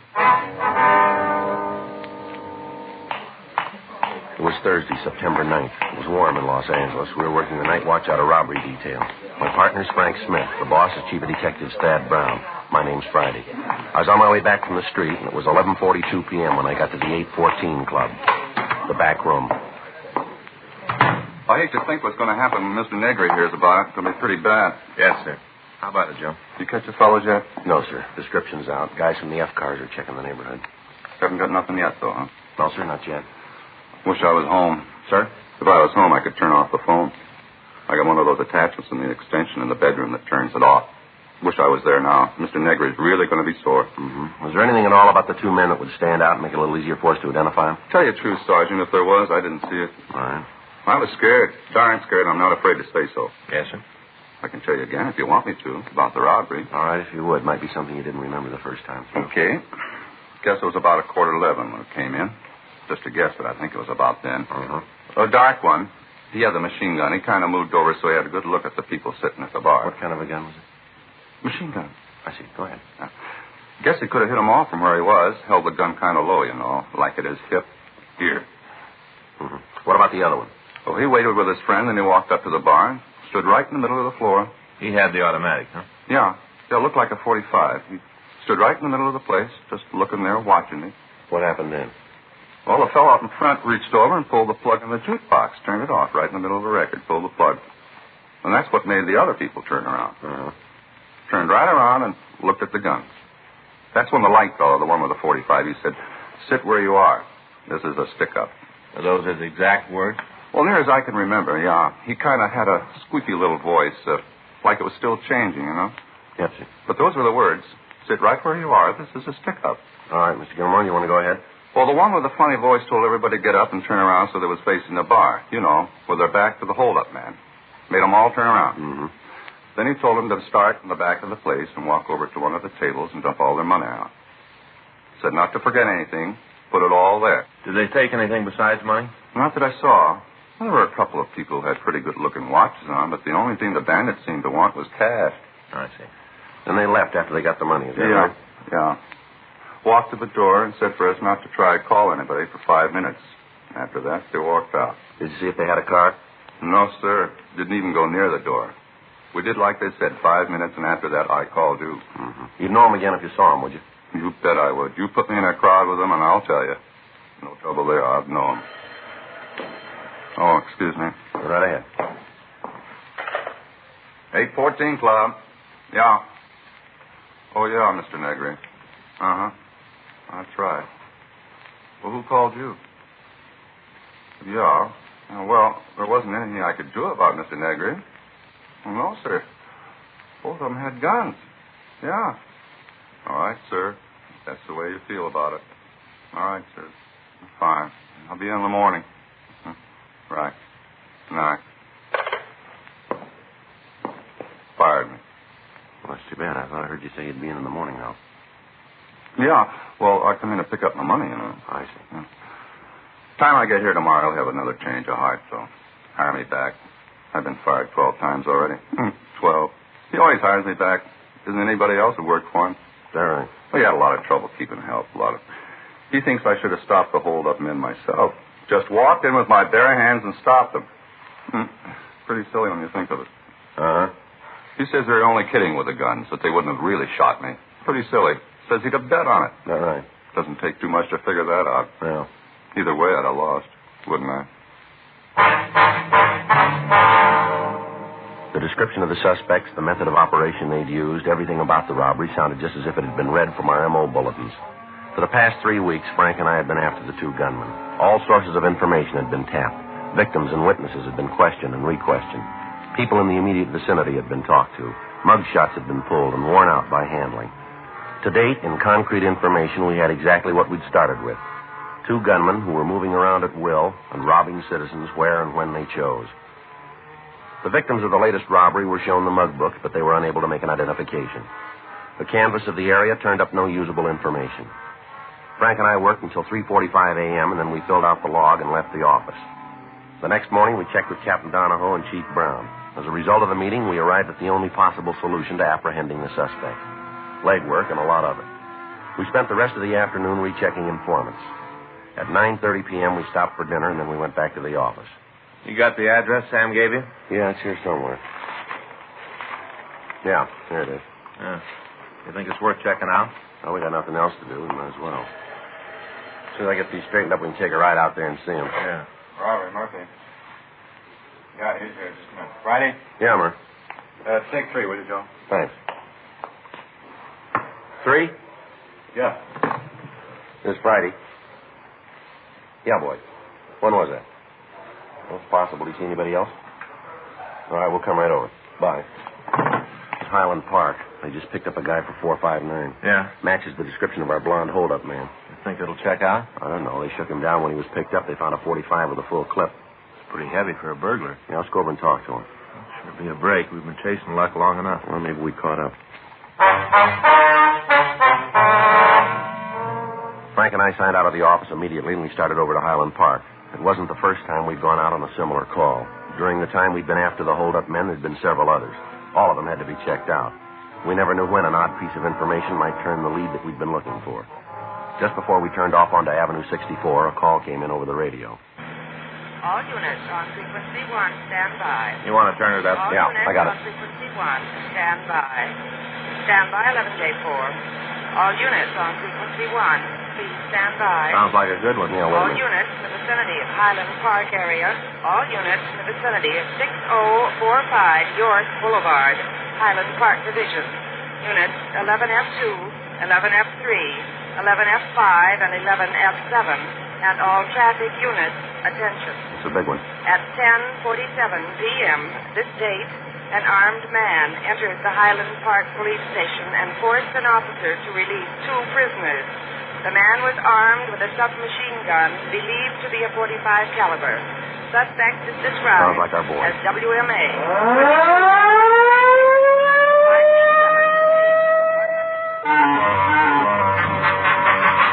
The Highland Park Police Division is a large brick building located on York Boulevard. On the ground floor is a booking desk and a couple of administration offices. Directly behind the booking counter across the hall is a cell block. Prisoners are held there pending further investigation or transfer to the main jail. When Frank and I arrived, there were a dozen police cars around the building. Other units were searching the area for the escaped suspects. The call had gone out to the entire state, and members of the Highway Patrol and the Sheriff's Department and all other departments were joining in the manhunt. Frank and I talked to Officer Boyd Hutchins, the policeman who'd been on duty when the escape took place. Well, he came in the side door, and first I thought he just wanted some information. Uh-huh. When I walked over to take care of him, I couldn't see the gun. He was carrying it low, kind of hidden by the counter. You didn't see him come into the building then, huh? No, I was on the phone. First I knew was when he asked me if he could see Burton. Uh-huh. I told him we couldn't swing it right then. Said he'd have to come back. And that's when he asked me if there was anybody around who could okay a visit. Well? I told him there was and said for him to come back in the morning. That's when he showed you the gun, huh? Yeah, he brought it right up over the counter. Said for me not to cause any trouble and I wouldn't get hurt. He didn't have to tell me.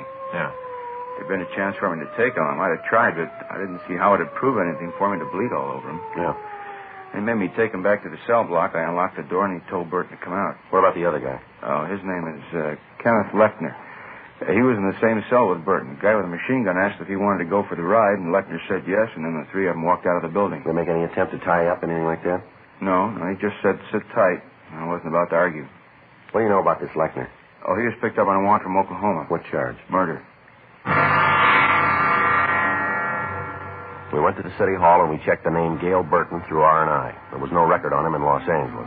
We forwarded the information on him to George Breton up at CII in Sacramento. The rest of the night was spent in checking out the possible places the suspects might have been hiding. In a city of over 2 million people, there are a lot of places. While we were combing the city, men from the Sheriff's Department were going over the county territory. We had a vague description of the car that was used, but it might match any one of several hundred being driven on the streets of Los Angeles. Roadblocks were set up on principal routes leaving the city. Special details were standing by at all train and bus depots, and the airports were covered.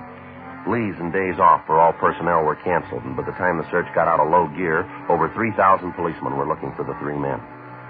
Field stations were set up in the less populated areas, and coffee and hot soup were served to the men participating in the search. The night dragged on without result. Saturday, September 11th, we received a report that two men answering the descriptions of Burton and the man who'd aided in his escape had tried to rent a boat down in San Diego. However, when this was checked out, it proved to be false. Saturday afternoon, we received information from George Brereton that Burton had an arrest record in Sacramento and that mug shots and all information were being forwarded. We got in touch with the authorities in the northern city and asked them to check further on the friends and relatives of Burton. When the mug shots arrived, they were shown to the holdup victims. Mr. Gilmore, I'd like to have you take a look at these pictures, see if you recognize any of them. Mm-hmm. You think there might be one here of the fellow who held us up? Well, we want you to tell us if you can. Uh-huh. No. Not him. No. Well, you remember how I told you Mr. Negrig give me my job back? Yeah, I remember that. He did, just like always. Oh, that's fine. As soon as he read in the papers how they broke out of jail, he said I was right not to cause trouble. As soon as he found out about the jailbreak. Well, we're not sure they're the same men yet, Mr. Gilmore. Don't know why. Sir? Don't know why, ain't sure. Here's his picture. This is the man who held you up? Yeah, one and the same. How about it, Joe? Burton. The other victims also identified Burton as one of the men who'd held them up. With the name of the man, we at least had some place to start. We put in a call to Sacramento, and we talked to the police department up there. We found that the suspect had been arrested on charges of suspicion of burglary, suspicion of robbery, ADW, and assault with intent to do great bodily harm. In spite of the numerous arrests, Burton had only served one term in the county jail. We got all available information on him, and the search was intensified. We'd gotten reports from informants that the three men might try to escape across the border into Mexico. San Diego was notified of this, and Al Gayton was dispatched to the international boundary of Tijuana to aid the Mexican police. 2 days passed without news of the suspects. Monday, September 13th, Frank and I got back into the office from chasing down a lead that went nowhere. Better check with the skipper. Yeah, I'll do it right away. I got it. Robbery Friday. Yeah, all right, I'll take it. It's long distance San Francisco. Might have gotten up there. Huh? Hello. This Friday. Oh, yeah, Eddie. Mm-hmm. Yeah, well, we got the identification from Brereton. No, nothing yet. When was that? That could be. It'd give him time, wouldn't it? Just a minute, Frank. Yeah? It's Eddie Vandervoort up there. When did these guys pull the first job? Well, I think it was August 16th. Place over on Pico. That's the first one, isn't it? Yeah. August 16th, Ed. No, the other one doesn't show up on any of the sheets. Kenneth Lechner.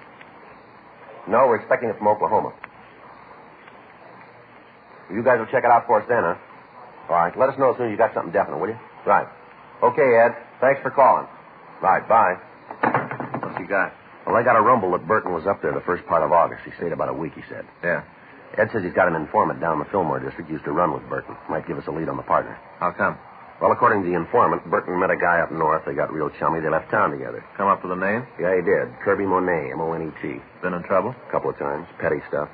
Rumble's got it that he was always talking about going big, forming his own gang, cutting into the heavy stuff. Matches? Real good. Monet's description's the same as our number 2 man. Pictures of Kirby Monet arrived from San Francisco, and when they were shown to the victims of the thieves, we had a positive identification on our second suspect. Armed with this information, the job of the men in the field was considerably easier. Now they knew who they were looking for. 10:42 p.m., Frank and I started downstairs for our car. Excuse me, Phil. Yeah? Can you tell me where the office of the chief is? Down the hall and to the right. Thanks. Wait a minute, fella. Hold on. What do you want to see the chief about? Well, it's personal. Maybe you better tell me, huh? Well, if I wanted you, I'd ask it that way. All right, get over the wall. Better shake him down, Frank. All right, over here. You don't have to go through all this. I'm not going to cause you any trouble. Your name's Kenneth Lechner, isn't it? That's right. If you couldn't find me, figured I'd come to you. Frank and I took the suspect to the squad room, and we got in touch with Chief Detective Thad Brown. We told him what had happened, and he said he'd come over to the office as soon as possible. We shook Kenneth Lechner, but we found nothing. We asked him to tell us about the jailbreak. I didn't have nothing to do with it. You got to believe that. We'll let you tell us. I'm giving it to you the way it happened. Where are Monet and Burton? I don't know. Last I saw them, they were out on West Pico. You got an address? No. They were sitting in the car. They had a place cased, and they were waiting for the crowd to clear before they took it. You know what place it was? That's a bar out there. Got the name? No, I haven't got any idea. I told you I want no part of it. That's the reason I left. You haven't got any idea where the place is, huh? No, none. You want to take communications, Frank? Tell them about it? Yeah. I'll get it right away. You guys must have every cop in the country out looking for us. Never saw so much fuzz. Yeah. I can't go that route anymore. It doesn't work out for me. Never was any good at running. Did you hear anything at all about the plans they were making? No, not a lot. I don't think they trusted me very much. I was with them, but like an in-law or something. I'll tell you something, Sergeant. What's that? These guys are roof jobs, both of them. What do you mean? Well, they lost the road all the time talking about how they're going to put class back in holdups, going to form a big gang and really jump the cops. All the time talking like that, roof jobs. Mm-hmm. You got any idea where we can pick them up? Ain't nothing I'd like better than to give you the address, but I ain't got it. What about this car they're using? Can you give us a description of it? Yeah, it's a 52 Nash 4-door. Stolen? Well, it must be. They had it when we left Highland Park. Can you give us the number on the plate? I don't think so. I can't pull it up. I don't think I ever really took a good look at it. What about this machine gun? They got shells for it? They're loaded with them. These two guys are heavy enough to start a small war on their own. Monet carries a chopper and a 45 in his belt. Burton's got two 45s and a 38. He carries a 38 strapped to his leg. He's always laughing about it. Says even if he's picked up, he's got to tick it out. Mm-hmm. Oh, these guys are real far out. They've been reading too many comic books. All the time talking about Dillinger and Floyd. Burton even took to smoking cigars. Says it makes him look like Doc Barker. Anything you can give us that'll help us nail them? No, nothing. All right, Lechner, let's go. You take me to jail? That's right.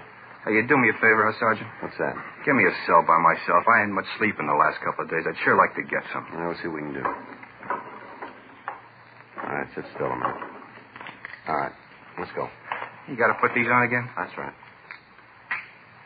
All right, come on.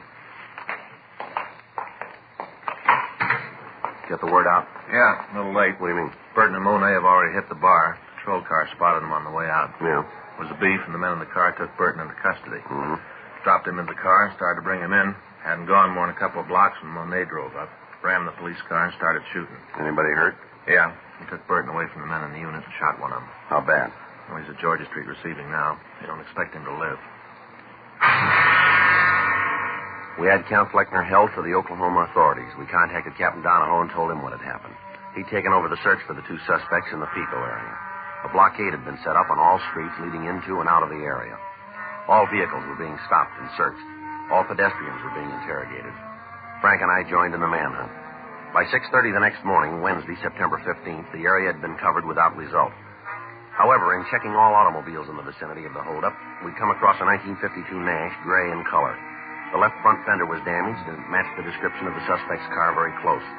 We put a stakeout on the vehicle and it was kept under watch for the next 24 hours. During that time, no one approached it. We checked the license number with Auto Theft Division and found the car to be stolen. It had been taken from the owner 5 days before on September 10th. We brought Kenneth Lechner from the main jail, and he positively identified the car as the one driven by Monet and Burton. At the end of the surveillance, a crew from the crime lab came out and identified paint scrapings from the damaged fender as having come from the police car that had been rammed. A crew from Leighton Prince came out and went over the car. While they worked, Frank and I stood by. Looks like we got it turned. Well, it's not going to do us much good if we can't find the guy with the key. Well, he should be about finished now. I'll check with him. All right. I'll walk over with you. Excuse me. Yes, ma'am? Something we can do for you? You know what those men are doing to that car? Police business. You a cop? That's right. You tell me what's going on? Investigation. Of what, the car? That's right. What are you looking for? Information. Not going to tell me, huh? Well, it'd be a little better if we didn't, ma'am. Okay. But he's not going to like it, not a bit. Who's that? The fellow that owns the car. He's not going to like having all you guys roam around. You know the man that owns the car? Sure. He's beginning to get married. I know him. What's his name? Monet's kind of French-like, romantic. How long you know him? Not long. Sort of a whirlwind courtship, you'd say. Just met each other and we knew. You know where this Monet is now? Not right off. I know where he'll be. Where's that? At his place. I'm supposed to meet him there at 7:30 tonight. We got a date. Why, you want to talk to him? That's right. He's a nice fellow. You'll like him. Almost everybody does. Is that right? Never knew anybody met Kirby didn't want to be around him all the time. Everybody wants to be around Kirby. You know him. You'll see. Well, I won't be too hard, ma'am. Huh? He's already convinced us. We had the girl, Drusilla Roth, show us where the suspect was living. The results of the investigation by Leighton Prince brought out several partial fingerprints. These were identified as belonging to both suspects. We checked with the landlady at the apartment. She verified the fact that Monet and Burton had moved into the place 3 days before. She told us that neither man was at home. In our company, we checked the room. Under a pile of dirty clothes in one of the bureau drawers, we found several boxes of ammunition for the 45s and the 38. There were also several hundred rounds of cartridges for the machine gun. Because of the physical structure of the building, it was decided that the best way to keep the place under surveillance would be for one team to cover the front door, another to watch the rear entrance, and a third to wait in the room itself. Frank called the office, and Sergeants Murphy, Rafferty, and Benson, along with Lieutenant Stoner, came out to help us. We instructed the manager to stay in her room and not let on to either of the suspects that we were in the building. We waited. 6:45 p.m. Should be showing up pretty quick, huh? Yeah. Any word from Georgia Street? I talked to Stoner when he got here. They've given Simon a couple of transfusions. Figure they're going to be able to transfer him to General the first thing in the morning. You going to make it then? Looks like it. They took a 38 out of his left lung, 2 more out of his hip. Pretty rough go. Yeah.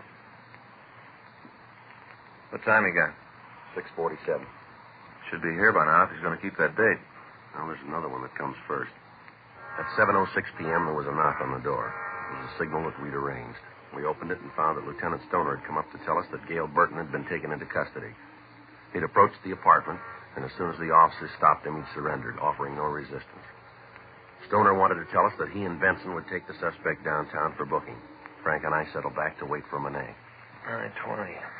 Oh, I'd sure like a smoke. Yeah. Why is it, Joe, you and I always draw the stake inside the room where all we can do is sit? I don't know. You usually ask for it that way, don't you? Well, next time we're going to take one of the entrances. Sit out there in the car. Smoke when you want. If you want something to eat, you just run down the drugstore for a candy bar. It's a lot better duty, Joe. Sounds like somebody coming tonight. Yeah. What's that? Yeah. All right, Monet, hold it right there. Watch it, Joe. See him? Down this way. All right, hold it. Any sign of him? No. He might have gone down the stairs. The apartment at the end of the hall. Right. Come on. All right, Monet, come on out. It's the last time around, Monet. Throw that gun out and you follow it. Not coming out. All right, let's go in. Wait a minute. I'll knock. Hey, don't shoot me while I quit. I don't want to fight. Throw the gun out here. Right there. Drop it. All right, here it is. Do it like you say. I got it. All right. Hands behind your head. Back out of the door. Come on, turn around. Keep those hands where we can see them. Okay, I'm coming. Now, don't shoot anymore. I won't give no more All right, trouble. hold it right there. Now, don't move. Keep those hands up. I'll shake it. Here's another one. 45. Had it in his belt. I'd have given it to you. I wasn't going to try Yeah, anymore. sure. All right, keep still. All right. Take your hands down. Back of it. One at a time. All right, now turn around. You going to take me in now? That's right. That cop I shot, he didn't die. No, you're pretty lucky. And all you got me for is robbery. That's all. Just robbery. That's how it looks from here, doesn't it? Robbery, that's all. Jail term doesn't make a lot of difference. Is that right? Sure. And a jail built can hold me. Not one. I'll get out. I'll be running again. You'll see. I wouldn't give out. Huh? Bigger men than you said they'd come back. Yeah, show me. I'd sure like to meet him. Don't worry, you will.